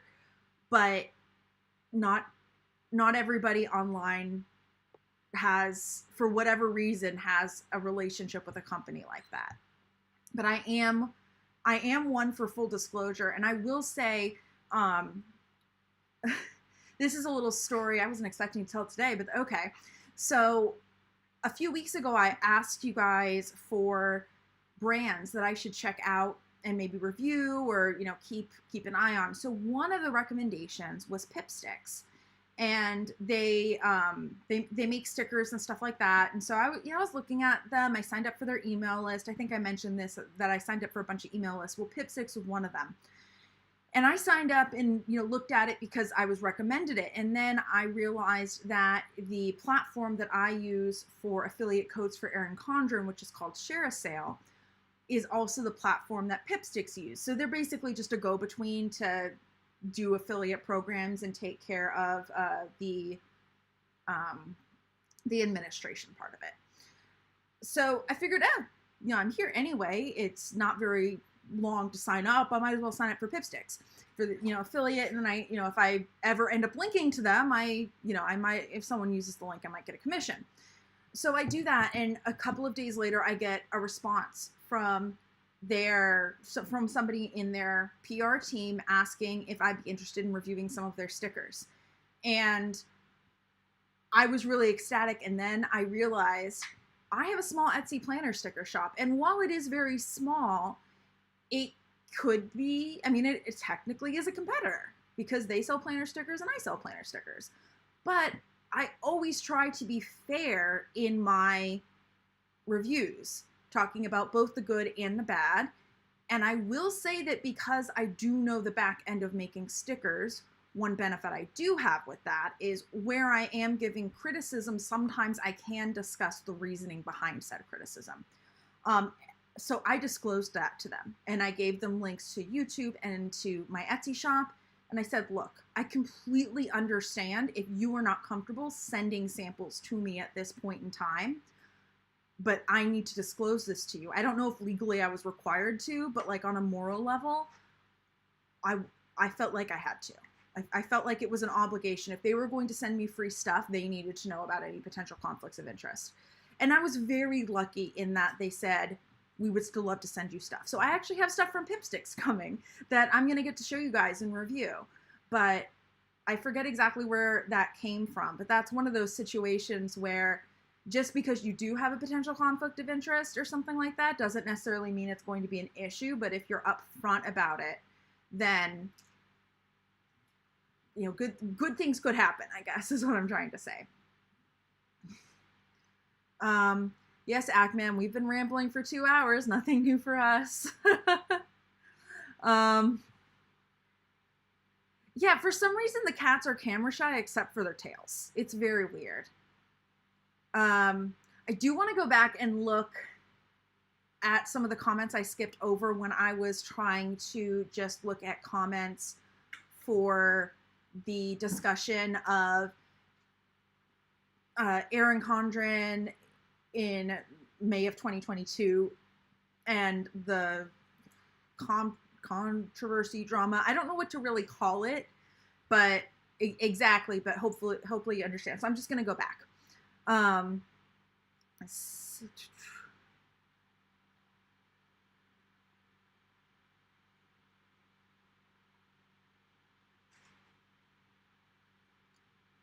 Oh, okay. So Shakira, you're talking about an alliteration for Planner Day Saturday. Okay, that makes sense. For some reason, my brain could not read alliteration, and now that you've mentioned that, that makes sense. Yay. Thank you for clarifying.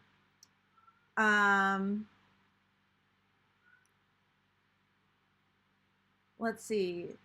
Shakira asked, how does the birthday reward work? Because I missed out on that one. I think you have to enter your birthday, and then I don't know if you have to log in on or around your birthday or if they just automatically give you points. But yeah, you get extra EC Insider points, I think, around your birthday. Is I think how it works. Don't quote me on that, because I'm pretty sure I've missed out on it too. Oh, Lynn, you started a new job and your schedule is crazy. Well, I hope your new job is going well, even if your schedule is crazy, and I hope things kind of calm down. I know sometimes with new jobs that can take a little while, if it ever happens, but hopefully things are going well, and it's a good new job. Let's see.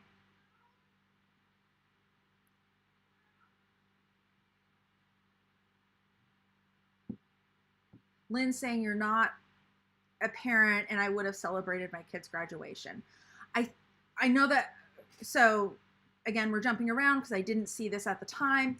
So I don't think the issue is necessarily that there wasn't a celebration, is that it wasn't a big celebration and they wanted more than just like a family celebration during lockdown. And they were basically, so the exception to lockdown was for protests. So they did the whole thing kind of under the guise of a protest. I'm sorry if I did not make that clear during the initial explanation. So it was under the guise of a protest, which is really the thing that got everyone really mad. And that's not okay. So yeah, that's that. Again, I understand the motivation and the feeling behind it, given the fact that they were in lockdown and we didn't know a lot and there were very strict guidelines. I don't think there's a way they could have had a big in-person get-together safely with what we knew then. And it was not right. It was completely undermining what was going on then with the Black Lives protest movement and Black Lives Matter in general, to have a graduation party disguised as a protest. It's not okay. Let's see.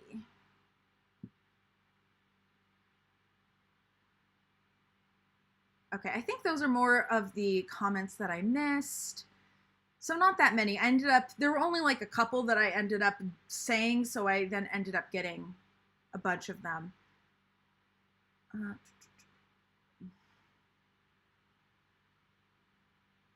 Okay, Ackman, thank you for clarification on the EC Insider thing. So you have to put your birthday in your Erin Condren profile. I had to contact to get them added for this year. It's 1,000 points.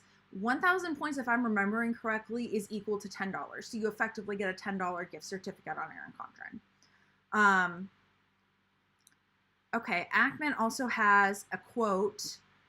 I'm assuming this is from the Erin Condren website based on the context. Erin Condren has apologized after she came under fire for helping to organize a graduation march for high school students amid the Black Lives Matter protest that also went against social distancing guidelines. Okay, so that official clarification about what was going on. Thank you. Because again, oh, that's from the People website article. So yeah, that is an actual quote, not me relaying it based on my memory.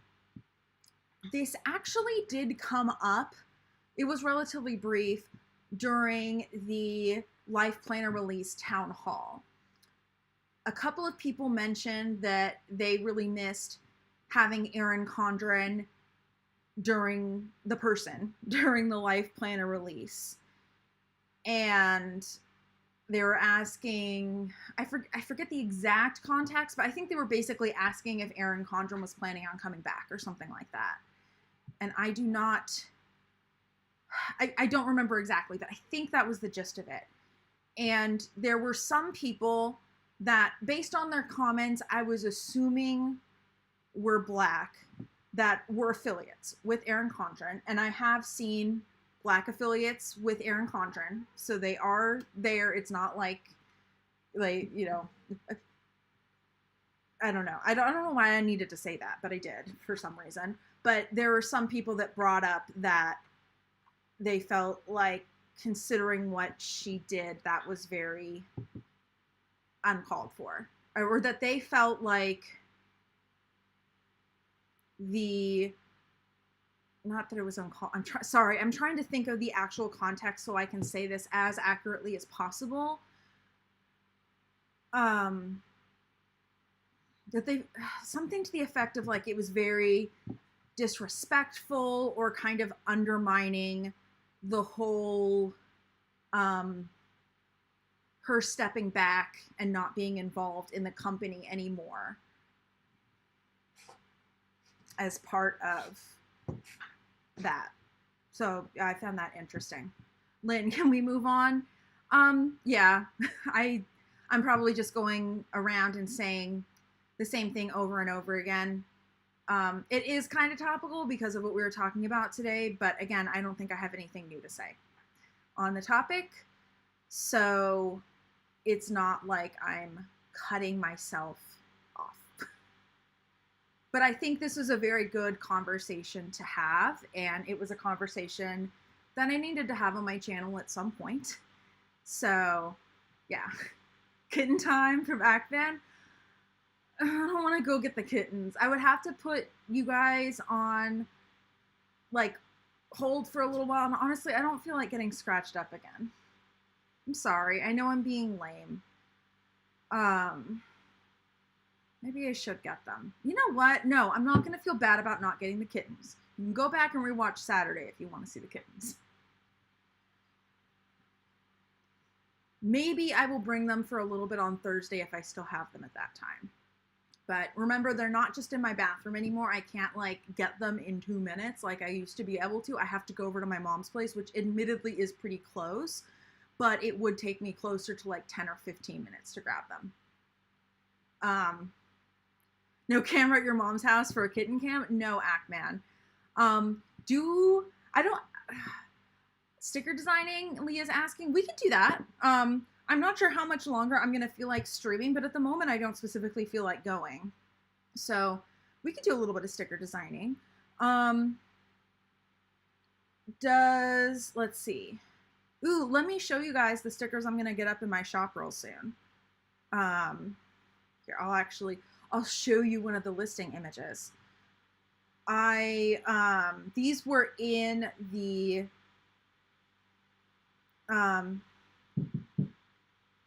Leah, is it bad to be looking at your kits when I'm going to be making my own shopping kits?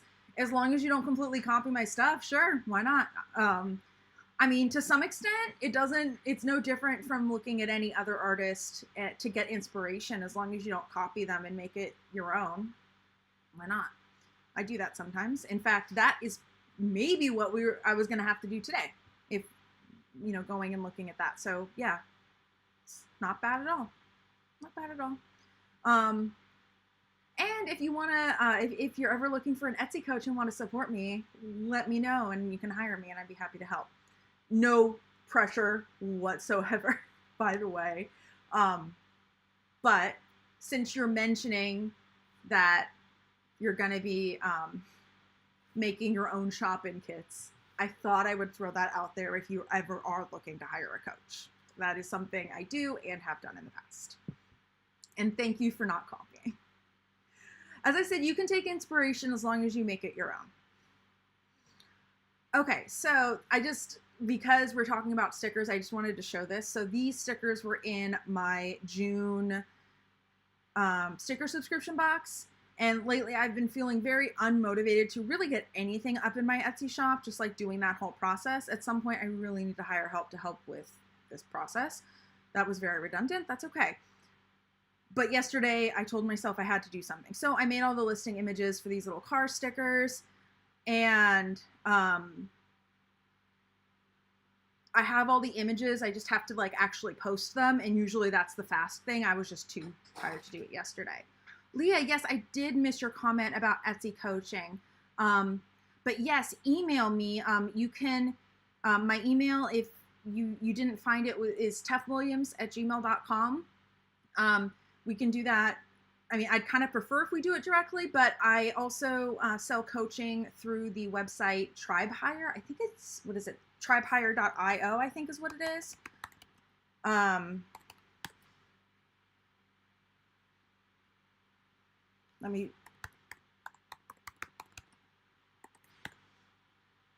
Yep, 𝗪𝘗𝘗𝗫𝑖O.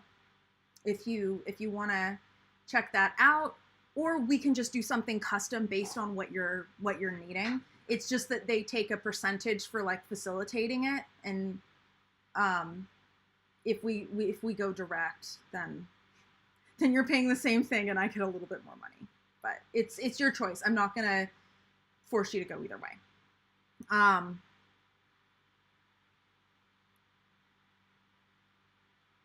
Interesting. So Leah's message made it into the chat, but for some reason it didn't show in the chat box on the live stream. Maybe that's why I missed it. Sometimes I also just miss messages, so that could happen as well. So anyway, I just wanted to show you that since I like literally still had my Photoshop thing open.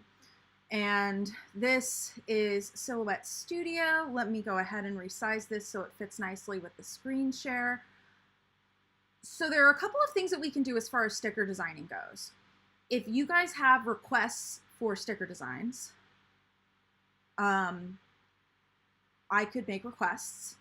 The other thing is, if you guys are interested in what goes into like making mock-ups and doing listings, I could kind of show you that. That's not really designing.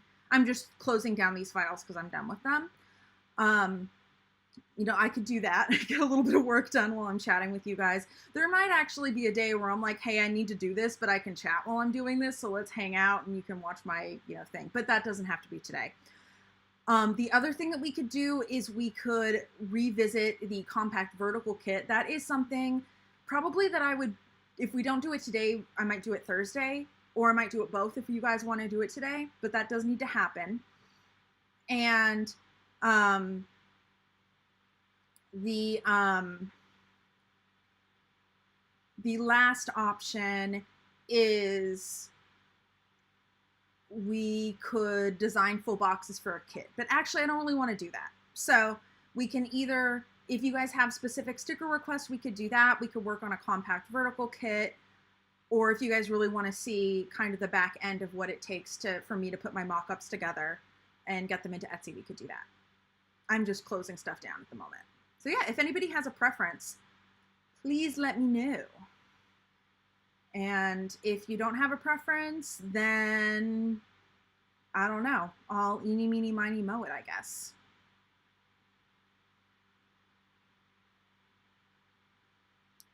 I will say that with working with, oh, I don't have the Ko-fi link in the description today, Ackman. Oh, that's terrible. I think, oh, how do I do this? I set up commands for the chat and now I'm blanking on how they were. Oh, it's exclamation. I think if you do exclamation, Ko-fi, I don't think you need the, maybe you do need the dash in it. I forget.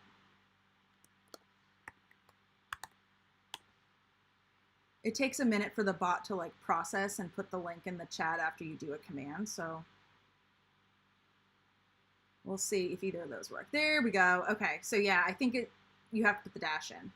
But yeah, there's the Ko-fi link. So I don't think Ko-fi will let you message me until you donate something. So still email me. That's going to be 𝗪𝘃𝑊illiams@gmail.com. But yeah, we can do payment through there, or we can do payment through PayPal or some other method. You know, we can look at that. There are a few different options. I don't hide my email address. Oh, Ackman, good point. Sorry, I've been sucking at checking messages lately, and I'm not surprised that there are outstanding messages on Ko-fi. I will check them after the stream. I'm sorry. Maybe not directly after. I'll probably have dinner after, but keep poking me if I forget.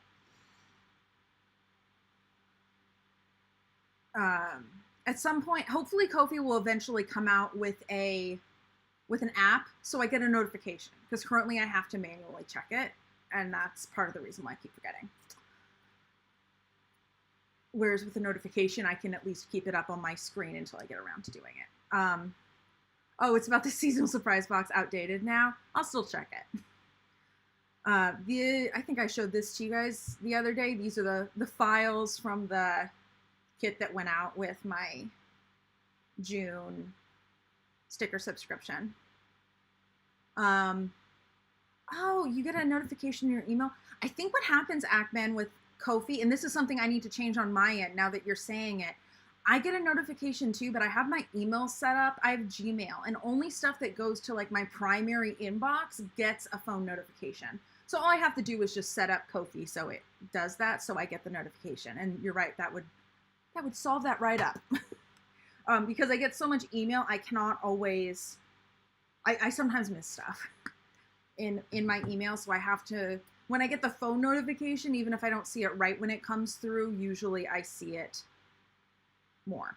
Okay, so I already said that I was gonna stop trying to do that. That's okay. You know what?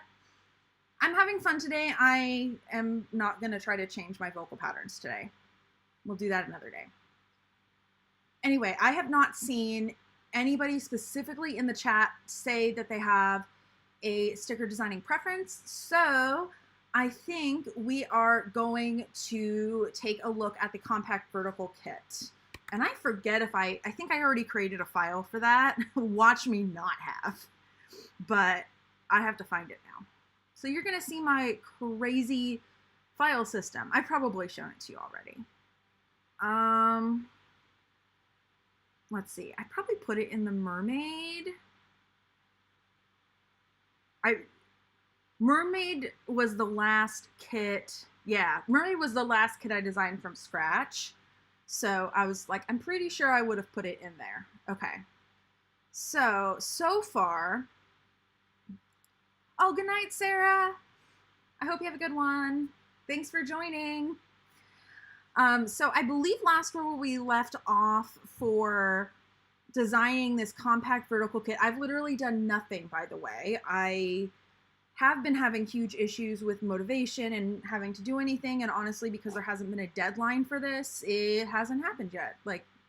So right now I have a bunch of things that I would like to put in it, or I think I'm going to put in it. And I kind of got to a point where I wasn't sure what else to put in. So for anybody who might not have been here, with the compact vertical, the box terms don't necessarily, they're not necessarily one-to-one with the 7x9 vertical. So this is what I'm calling a quarter box. It's not technically a quarter, but it is 2 lines in the compact vertical. Let me just pull this out so I can illustrate what I mean. So oh, here. See, it spans 2 lines. Those are my tests. And then this effectively is a quarter, even though it's less than a quarter. And then that one is the equivalent, that's a half box basically. And so it's half of the box. And then these are not going to be the final patterns. This was just kind of for testing purposes. As I said, I'm kind of designing this as a mermaid kit, but right now I'm actually more working on what the shapes will be for the stickers. And then once I figure out what stickers are going to be on the sheet, then I will go through and actually theme everything. Yes, Actman, I'm aware that these are on top of the column here. In addition to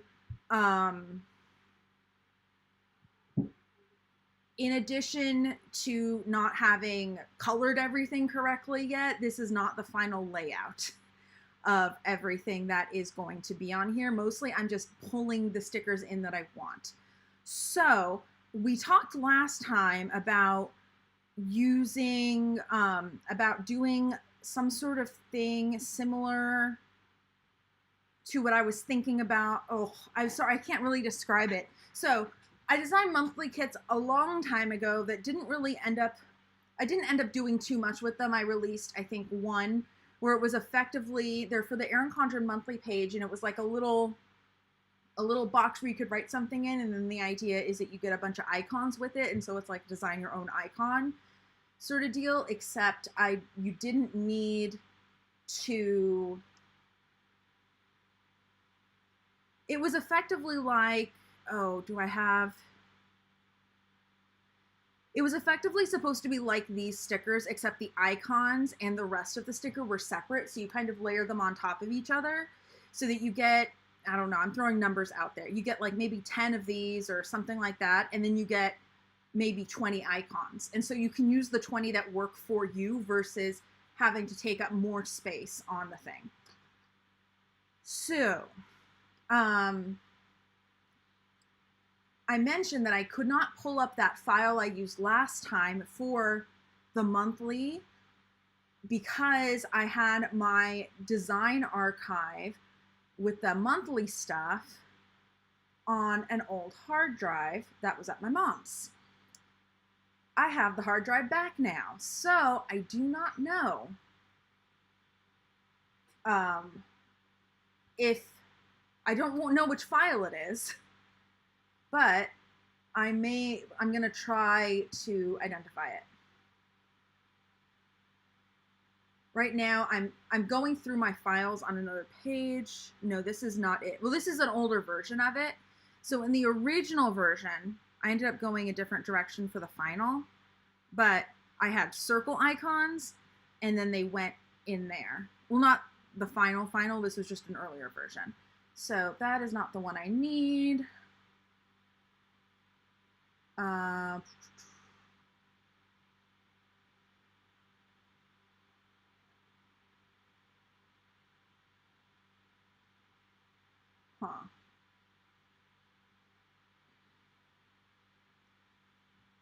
Yes, these were the files I was thinking about. So I don't know if that's going to be the shape, but I figured I would at least pull this up. I should really either redate this or just not have the year on it. I'd probably still design some stuff, but now that I'm looking at that, that's actually kind of a pretty, like monthly banners and stuff like that. my design skills have definitely come a ways since then. Okay, so it's January was the month. Okay. Let's hope these files will open because the other day I tried to open an old file and Silhouette didn't like it. Let's see. 𝗏𝗏𝗏, not sure how easy it would be. Maybe put the heart ones lined up to the boxes above the side. Might only be able to get 4 or so in that area. If you're like me, your filing system made sense the time you used it. My filing system usually still makes sense. And yes, 𝗏𝗏𝗏, I'm going to plagiarize my own designs.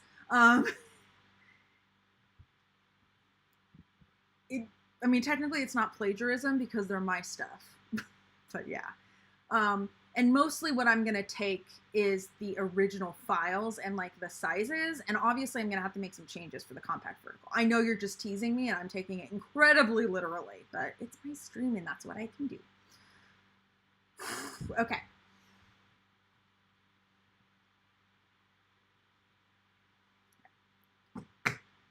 Just checking my phone to make sure nothing came through important because I usually don't stream this long. It says me after I did a 4-hour stream on Thursday.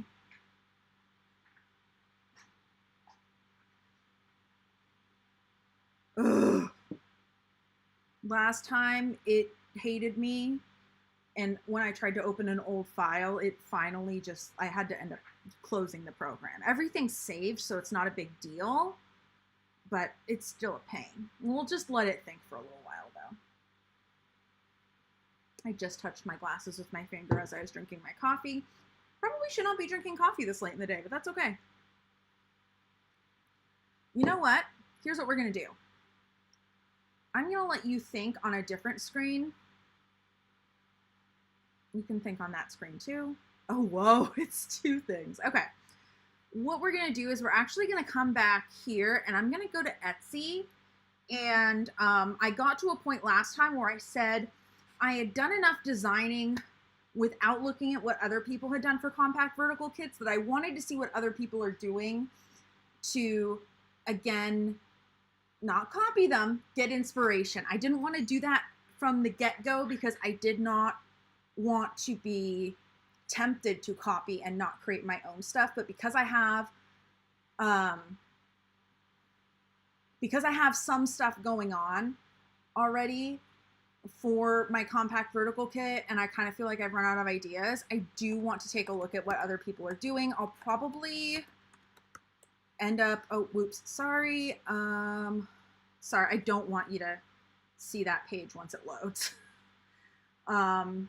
So whenever I go to Etsy.com, it automatically goes to my seller dashboard and shows specific statistics that I know I talk about transparency, but that's like one of the few things I'm not comfortable making public at this time. I hope you understand.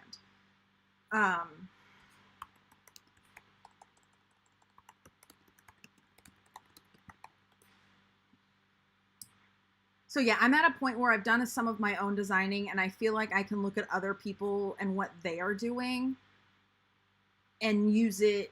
And like, I already have my own design. How do I explain this? I wouldn't be completely copying them, I guess.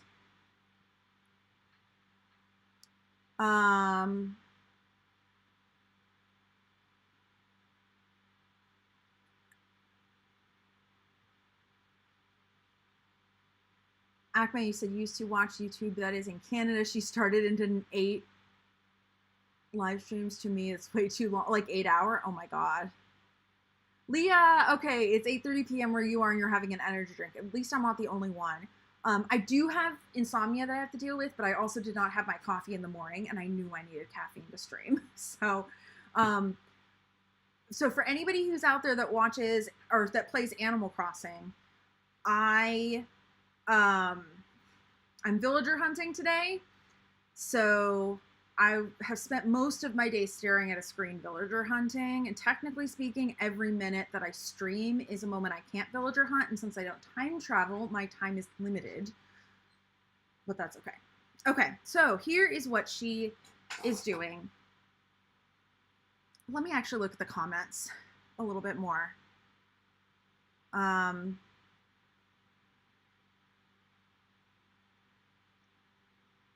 Yes, Leah, I am I am a Mac user. The thing is, like, I'm willing to show like a lot. There are a fair number of things on my Etsy back end that I'm happy to show. Like, I'm happy to show what it looks like when you set up a listing, and I'm happy to show what my ad setup looks like and stuff like that. But it's like the specific stats, like the main page where it kind of shows like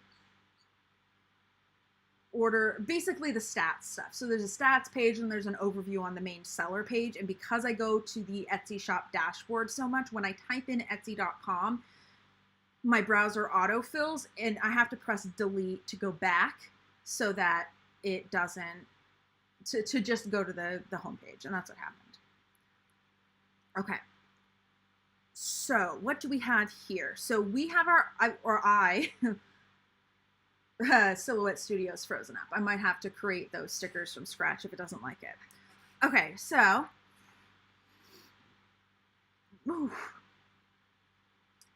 I don't have washi strips yet. I'm guessing those are for the top and the bottom. Yeah, they would have to be for the top and the bottom. I have my own date covers. I'm guessing those are headers. Haven't done those yet. I don't tend to put numbers in my kits unless I need to fill up space because they're a pain in the ass to format, though I would really only have to do it once. Here's a full box, checklists. These are kind of what I have. I'm mostly looking at like what types of stickers are in here that I don't already have, and then I'll look at a couple of other people.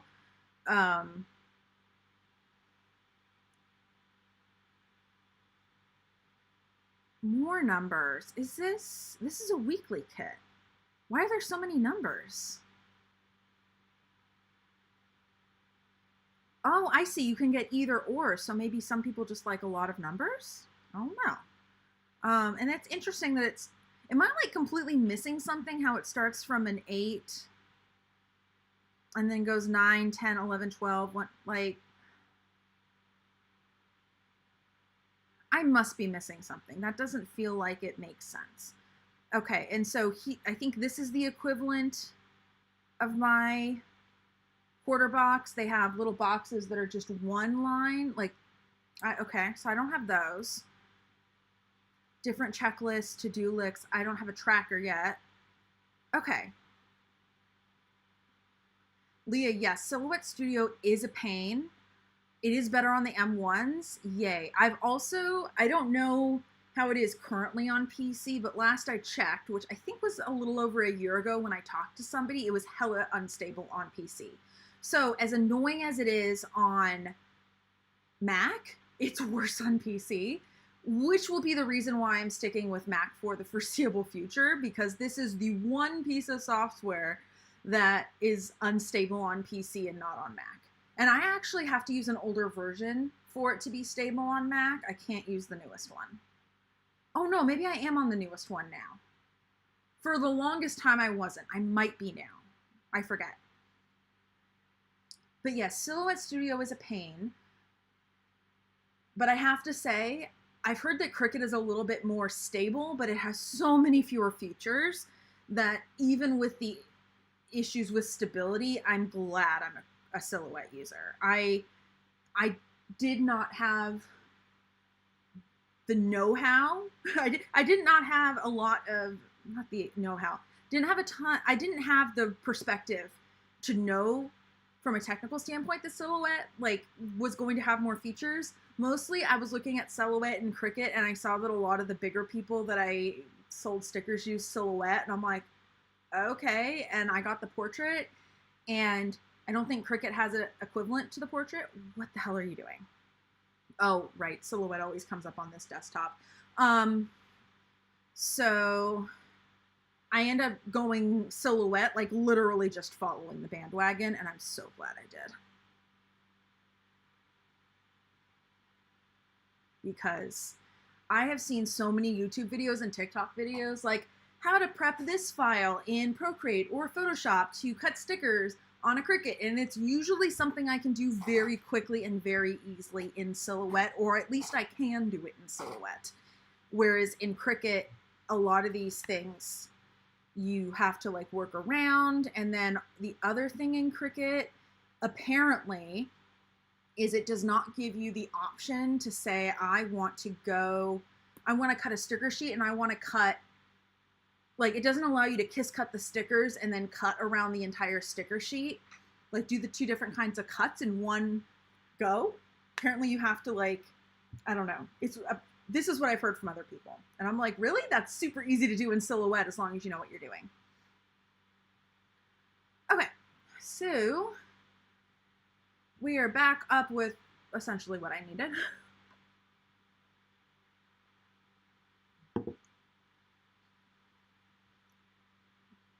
Leah, Cricut has way fewer features you used to use at 𝘀𝗵𝗵𝗘𝗥. I have talked to one person who used to use Silhouette and switched to Cricut and liked it, but I think they might have been on a PC. And when I was using Silhouette on my PC, it crashed a lot. And it does not do that on Mac. So that's very nice. Yeah. Caramel Cookie saying, have you noticed low image resolution when using Silhouette on a Mac? It annoyed me, and that's why I put Windows on my Mac to use Silhouette. Ooh, is it stable on the Windows on your Mac? Interesting. I haven't noticed any low resolution. Like sometimes I get this little warning over here, but when I print stuff out, it looks okay. So I honestly usually kind of ignore it, but I haven't had any problems. Now, if you are printing, if you are using the print dialog box to, on a Mac, save to like a PDF or a TIFF or something like that, or potentially if you're using another PDF writer like 𝗀𝗵𝗃 that you essentially use as a printer, there is some, not necessarily quality degradation, but color degradation that comes up. The colors just won't quite match. You can get around that by getting a better version of like paying for, I don't know if it is in Designer, I know it's in Business, the ability through Silhouette directly to save as like a PDF or a PNG, and that will not degrade the color.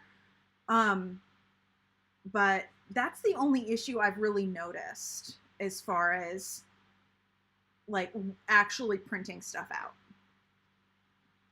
Ooh, okay, good to know. Windows 10 is more stable when using Silhouette. Used to experience a ton of glitches when on Mac.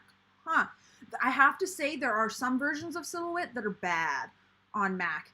And this current one has been working well for me. Literally, that crash that just happened, that was abnormal. And as I said, I kind of knew that might happen because I tried to open an older file from this particular external drive the other way. And I knew that there might be issues. This file is also about 3 years old. So the drive is corrupted. I can't save anything to it. So there's a whole bunch of technical stuff. So it might not just be Silhouette. There are other things that are going into it. So yeah, I will kind of give Silhouette a pass for that, but almost everything else in this particular version of Silhouette on my Mac has been pretty stable. Let me go ahead and take a look at which version it is in case anybody is curious about Silhouette Studio. This is 4.4.933 SSBE. I think they all say SSBE. Oh, that's the Silhouette Studio Business Edition. So yes, I do have Business Edition. I don't know if that makes a difference, but yeah, 4.4.933. And I have a MacBook Pro 2016. I don't think pulling this up will show any info I don't want anyone to see. Oh, whoops, that has my serial number. Don't look at that. Okay. So yeah, MacBook Pro 2016. And, so it has an Intel. It's not an M1, and I'm using Monterey currently. You can't see it, but I actually have a 𝗀𝗏𝗄𝗏 partition because there are some features in 𝗀𝗏𝗏 that I need for audiobook management on my phone. but since I don't use that very often, I just keep a partition. And, you know, every few months I go there and I switch that out. I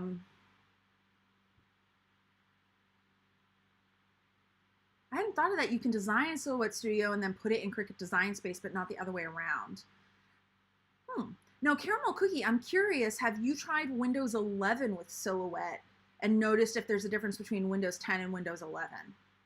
At some point, I am planning on dual booting my computer. It will probably be actually dual booting. I'll probably get an external SSD and put Windows on that just for space purposes on the computer. I probably won't do that for business purposes. In fact, the reason why I haven't done it already is I'd be doing it for gaming purposes, and I have not been able to justify it as of yet. Okay, so getting back to here. So I have my date covers. I know I did them a little different than other people, but as I said, that I'm not trying to copy. I'm just trying to look for inspiration as far as what they have so that I can make sure I include stuff. So even looking here, I have a couple habit trackers. I have a couple bill dues. I have the equivalent of the half boxes. I brought the icons here, so I need to design an equivalent for icons. I think I decided not to do a weekend banner because the way the compact vertical is set up, I don't think a weekend banner is definitely applicable. I'll probably end up moving some deco over at some point, and maybe these just depending on space purposes.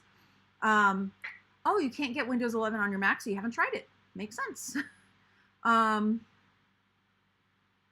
Oh, okay. So Ackman, thank you. The latest Silhouette Studio version is 4.4.4 or 4.4.945. For some reason, because I tend to find the version of Silhouette Studio that's stable on my computer and then just not upgrade. So, unless there's a feature I really need, and I will probably check the list after we're done here, unless they're putting a feature that I really need in there, I probably won't bother upgrading because it works as of yet. As of right now, anyway. Should I do boxes that do just over one line? I mean, I guess it doesn't hurt, right? I'm gonna pull this over here so I can deconstruct it. Yes, I'm aware I have tons of stuff in my margins. I know no one said that, but I'll just preempt it.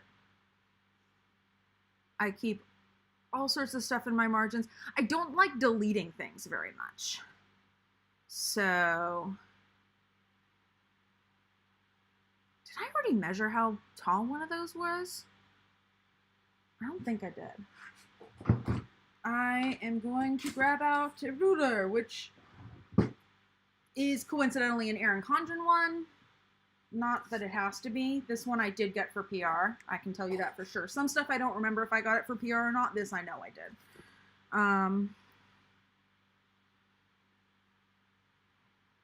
Okay.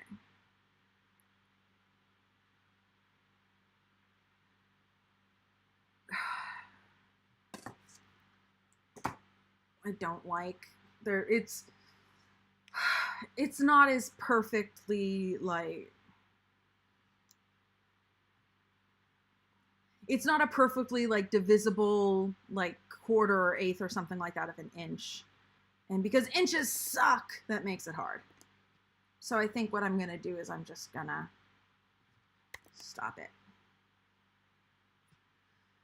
Ackman, I should have written down all the measurements, but I don't. I do have this scanned in, so a lot of times I'll just do it here and then kind of fine tune it.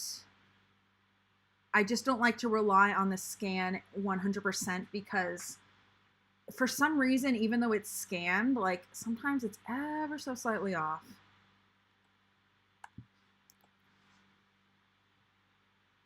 See, like 0.25. Just ever so slightly too small. 2.7. I don't think I ever did one that just did one line though. And when you're doing, it sounds counterintuitive, but when you're doing a sticker that spans one line versus more than one line, you can't just double it or half it. You have, because the lines themselves have a certain amount of weight. And so if you're going to put a bunch of those stickers on top of each other and then keep them all like lined up correctly, they have to kind of come to the middle of the line. And it's one of those really annoying yet fine-tuning things that, one, bugs me if I don't get it right, just from a personal perspective, and also I feel like is one of the things that as a sticker seller makes a difference in the quality of my stickers, that I pay attention to these little details.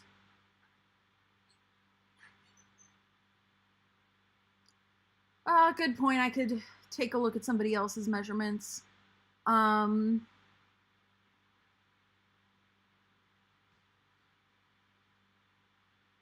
I think I like that, so that's what we're going to keep. Wrong thing. Okay.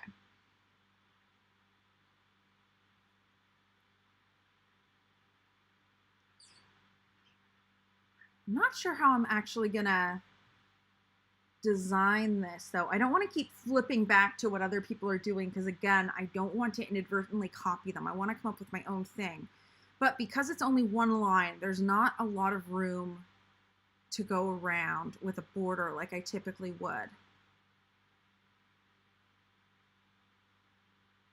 I don't think the box measurements would have changed since they were posted. I mean, sometimes I don't trust other people's measurements, like because of where they measure in the line, but that's separate.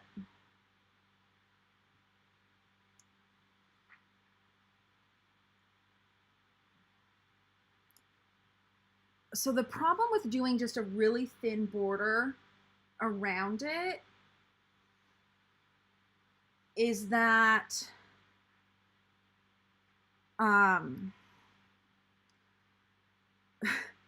when you're cutting stickers, it's not if the stickers will cut a little off, it's when and by how much. So I find that the bigger the border is around the sticker, when stuff does tend to get cut off a little bit, then it's not as noticeable.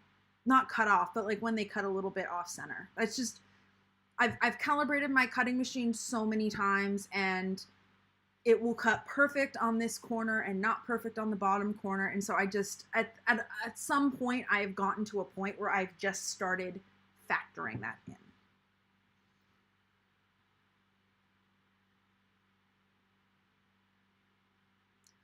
Oh, okay. So if Erin Condren does not change the boxes like when they went to the square ones to the rounded corner ones. So as far as the 7x9 vertical goes, it depends on the year. And it depends on whether you're talking colorful or neutral, because they're different. That being said, the box sizes on the 7x9 vertical, the standardized box sizes are kind of agreed on. So typically, so those columns are 1.5 inches wide and they're 2 inches tall. And then the headers, the sizes change a little bit year to year again, but usually the biggest header is about 0.25 inches tall.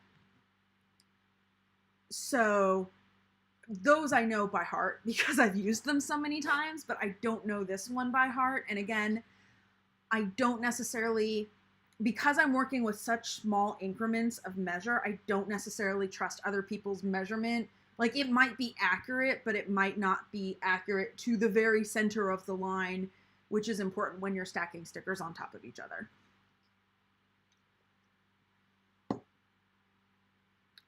No, you don't. This is the kind of thing I have learned the hard way about 5 times over. So, oh no, I didn't want that.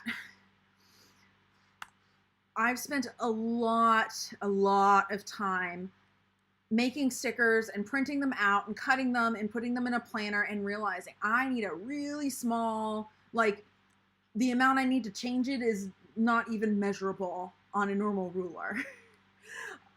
And so I literally just have to do it by trial and error sort of deal. And it's just one of those things, like kind of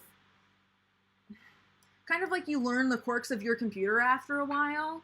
Maybe that's not a very good analogy, but you know, every computer is probably going to have its own quirks to some extent. And so, you know, after a while, especially if you have an older computer, you kind of learn what your computer's quirks are.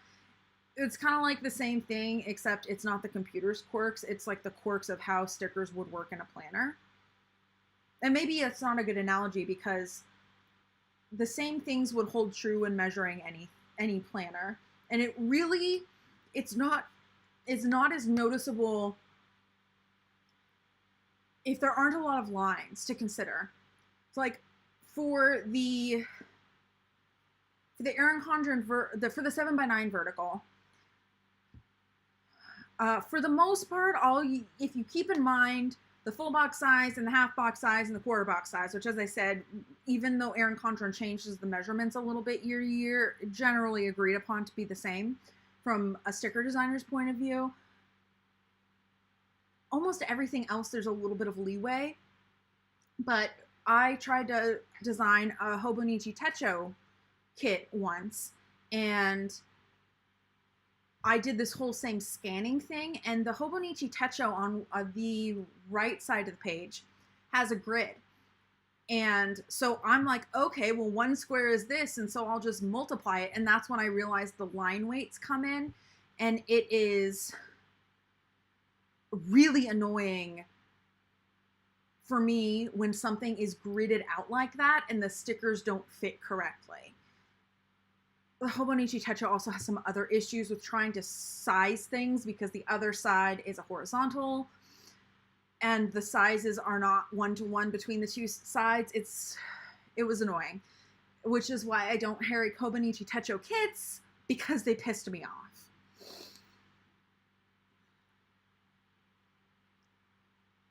Okay, I need to go back and look at Planner Kate and how she's doing those. Okay, she is just doing a border around them. Let's see what other people are doing. Maybe I just don't do that.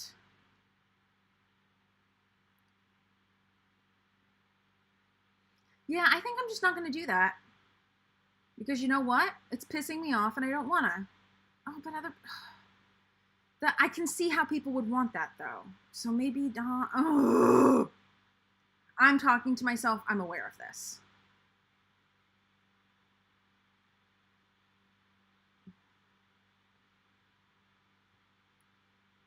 Your new PC has a major Windows 11 quirk. I cannot use it when it's turned off. How dare it? Oh my God. That's great. How dare you not being able to use an electronic thing when it's turned off? Ooh, you finally made a kit for the 𝗀𝗲𝘁, even though it took a long time. Metric helped. Oh yeah, I should try Metric. That makes a lot of sense, seeing as it's a Japanese planner. I do not have the cousin. I'd probably, if I gave it another try, I'd probably want to buy the weeks again, just so, again, in case things changed.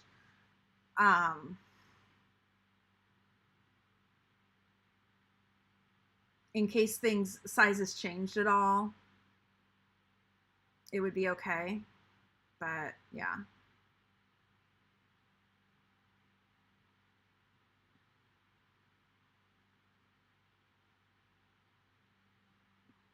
So Ackman, you say 3 hours and counting, we're going to match 4 hours. Well, now you make me want to, honestly, like, I'm getting pissed off at this stupid box and I only just started working on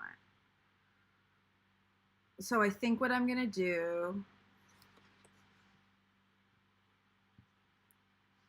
I'm probably going to end up hating that once I print it out and cut it, but at least I have something done.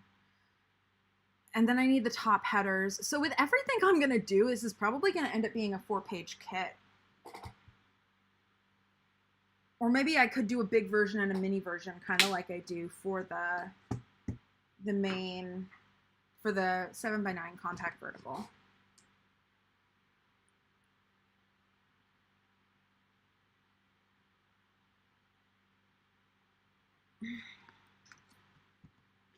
Yay, measuring. Okay, so, and of course it's not lovely and even like I want it to be. I'm measuring the top header right now, by the way. Oh, actually, if I measure in metric, it is nice and even. So I just have to go ahead and convert metric, because I'm pretty sure that will be easier than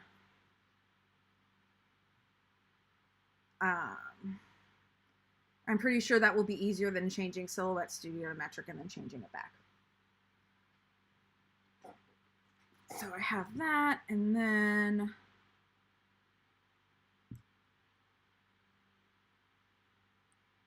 so I have the height, which actually is 2 centimeters, which is beautiful and even. I love that.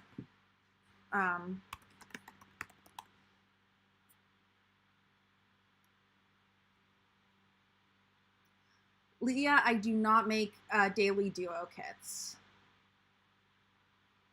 Currently, I just have 7x9 vertical kits, but I have 3 different versions. I have a full version, which is 6 pages. I have a functional version, which is 4 pages. It's effectively the 6-page kit, except it doesn't have the full boxes and it doesn't have full box checklists, but it has ribbon checklists. And then and it doesn't have date covers either. And then I also have a mini kit, which is I copied here. So that's what's in the mini kit. I just happen to have that. Okay. Okay, I just happen to have that here, so yeah.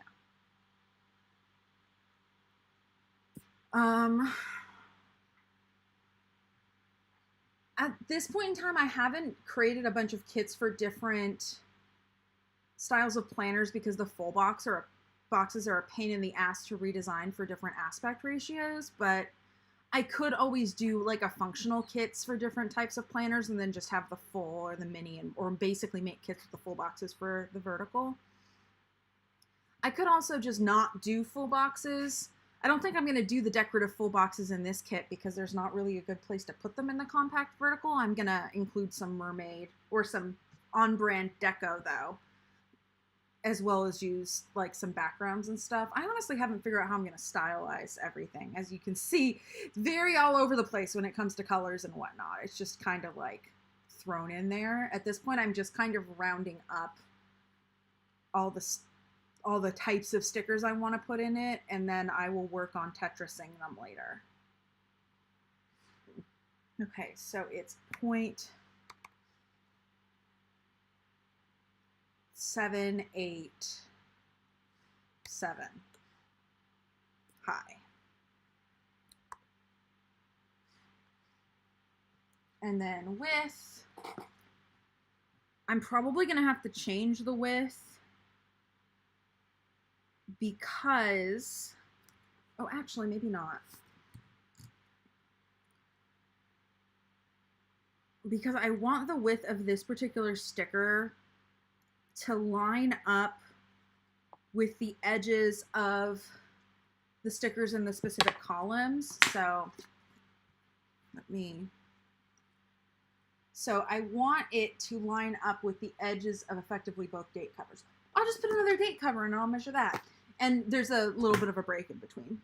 And I have, the date covers are sized to completely cover it, so they go a little bit beyond the line, so I can't just measure the line that's already in there.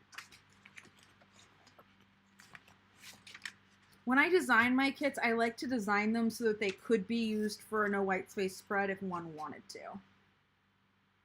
So that's part of the reason I design them the way they do, or the way I do.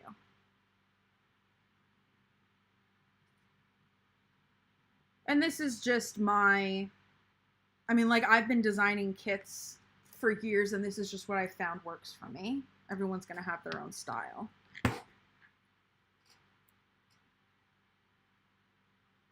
Just because I design it this way doesn't mean everybody else has to. Okay, there we go.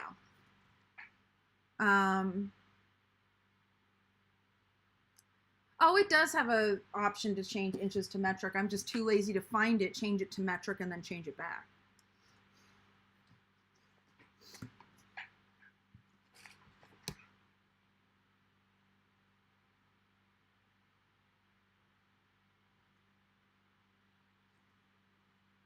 Actually, I think I know where it is. I wouldn't have to look very far.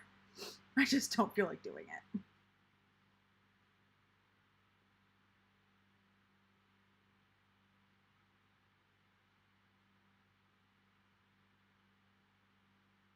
Okay, 129 millimeters is how wide I want it to be.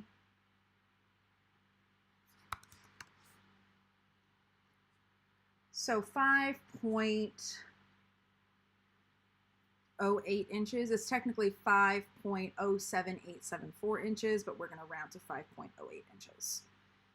Because I think for this particular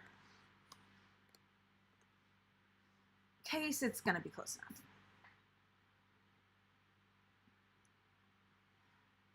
And then when I test it in the actual thing, you know what could be fun? I was going to test everything off camera, but when I could do a first plan with me, like a first official plan with me in the compact vertical while testing my own stickers. So it could be kind of like a hybrid thing. And I could critique my own stickers on camera the way I would as I'm testing it. I don't know. Do you think that would be fun? Maybe that's just a thing that I think would be fun. Effectively, it's just a, let's combine these two tasks I have to do, but, you know. All right, let's go find a background.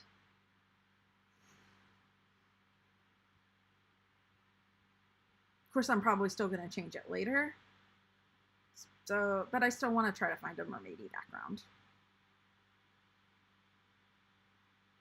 And I'm literally just going to put a background on it, and then I'm going to duplicate it and put it in there and then go back to it later. So I don't know why I'm bothering to find a background.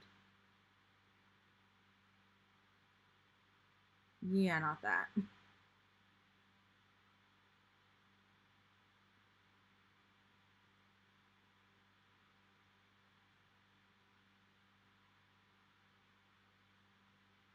We're gonna do that. I know I've already done that, but I like that. And it's gonna be temporary because I didn't use the gold in this particular kit, so I only get to look at it temporarily. Okay. So we need 2 of those. And we are officially on 2 kit pages. So what I'm going to do to enable myself to lay out 2 kit pages without having to go between 2 different files. So this is just going to make things a little easier on myself for this part of the kit, or this part of the design process, is I'm going to move this over.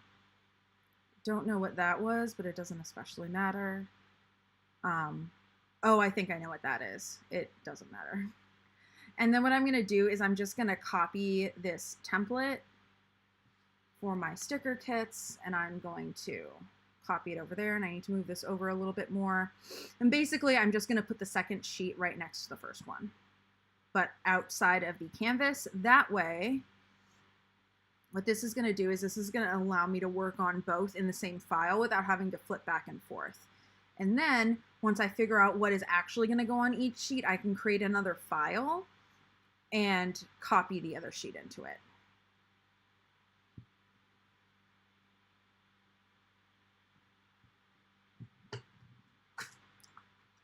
Leah, you think that would be fun, doing like the plan with me and testing at the same time?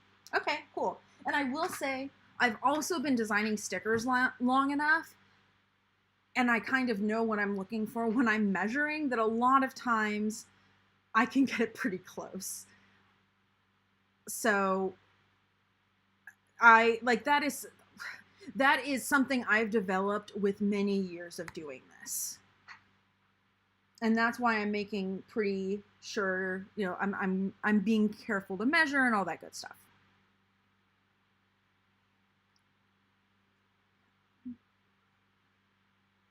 So I think in the interest of putting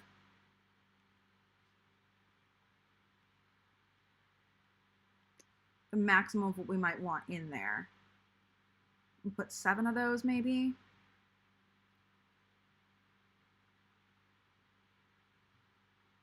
I do like how it pretty much fits right under those. That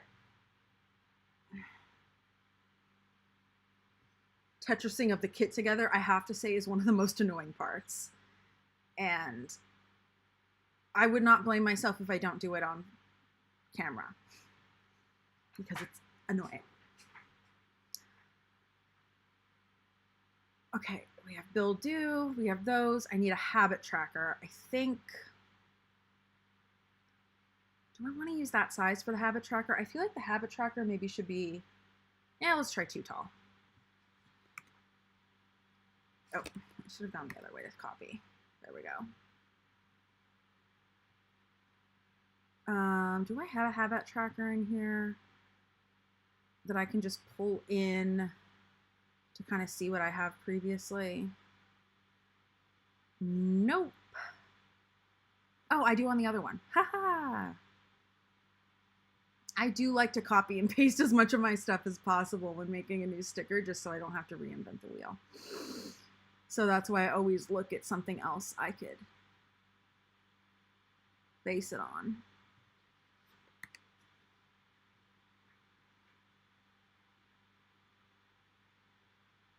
All right, we are going to zoom in.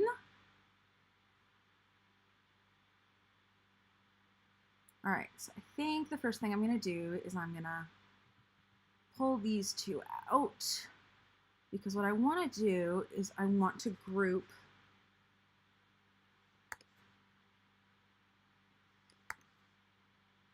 let me just do that. I want to group these together so I can move them all in one. So next, what I'm going to do is I'm going to see how big they need to be over here, and they can definitely be bigger than they are. And I think I need to make these, forget what I need to do there.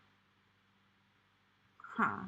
You know what? I think the habit tracker should be a small one now that I'm looking at it, because I think that will actually be more effective. I am losing steam though. I think after I do the habit tracker, I am gonna call it. I do want to put a border on this. Maybe 0.5? Yeah, that looks good. So now, come on, bring that to the front.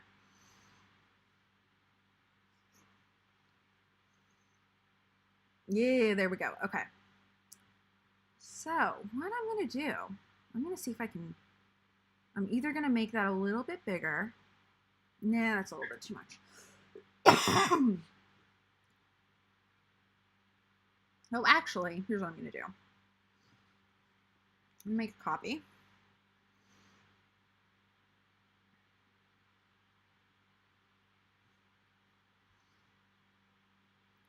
I'm going to make these bigger so that they're the same height as that box. Now I'm going to ungroup it.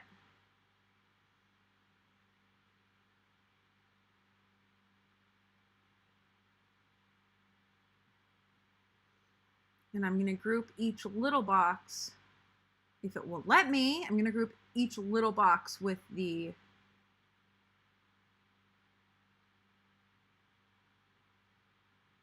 applicable box that, or with the little box with the applicable letter.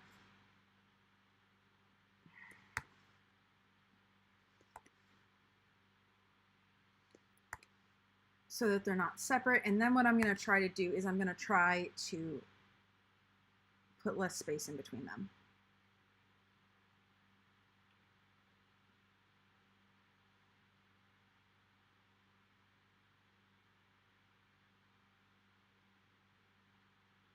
That way they line up with, actually I'm not going to do it quite like that. because I don't want to play the alignment game. So, temporarily, I'm going to regroup. And then I'm going to align to the bottom, align to the side. I did the wrong line. There we go. Okay, now I'm going to take this and I don't know, we'll make it that big for now. Now I'm going to ungroup these and I'm going to see how close I can get them together without, I mean, I could just put them like that.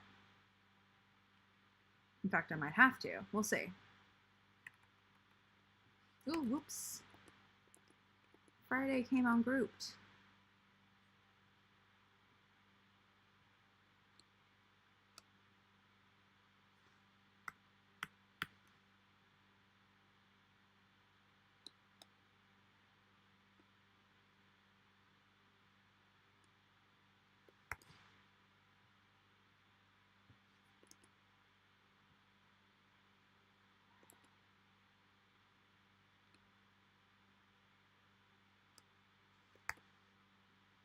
I know I'm not talking.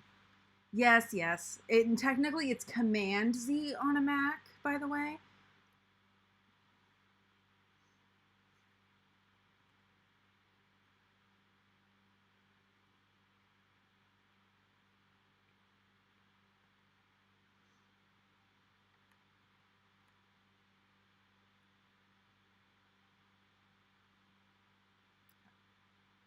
Screw that.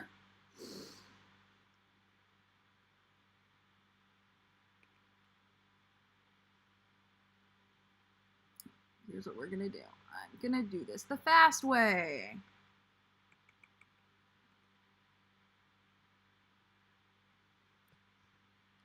These boxes are gonna have to be narrower somehow, I think. Or that is gonna have to be smaller.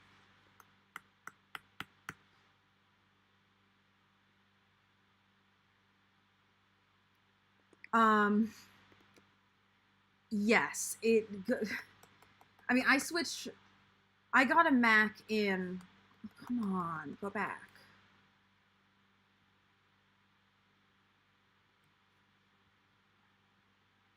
There's so many layers, it's causing problems. Okay. When I used a PC until late 2016 when I got my Mac, but I was using a PC at work at the time. So during the time I was adjusting to Mac, I was having to adjust to Mac and also use a PC. So I actually did get decently good at flipping back and forth between the two. And then when my laptop screen didn't work and I had to use an external keyboard, I could have just bought an external keyboard that was for Macs, but I had access to an external Windows keyboard that my dad was willing to give me. I need to mess around with that. I don't like that. I think these are going to have to be smaller, but this is one thing I will need to print and see how it looks in person before I decide exactly what the dimensions are going to be. Anyway, my dad had a Windows keyboard, and so I remapped some of the keys so that it made logical sense, even though I was using a Mac. So I was doing Control Z instead of Command, but because it was a Windows keyboard, it made sense.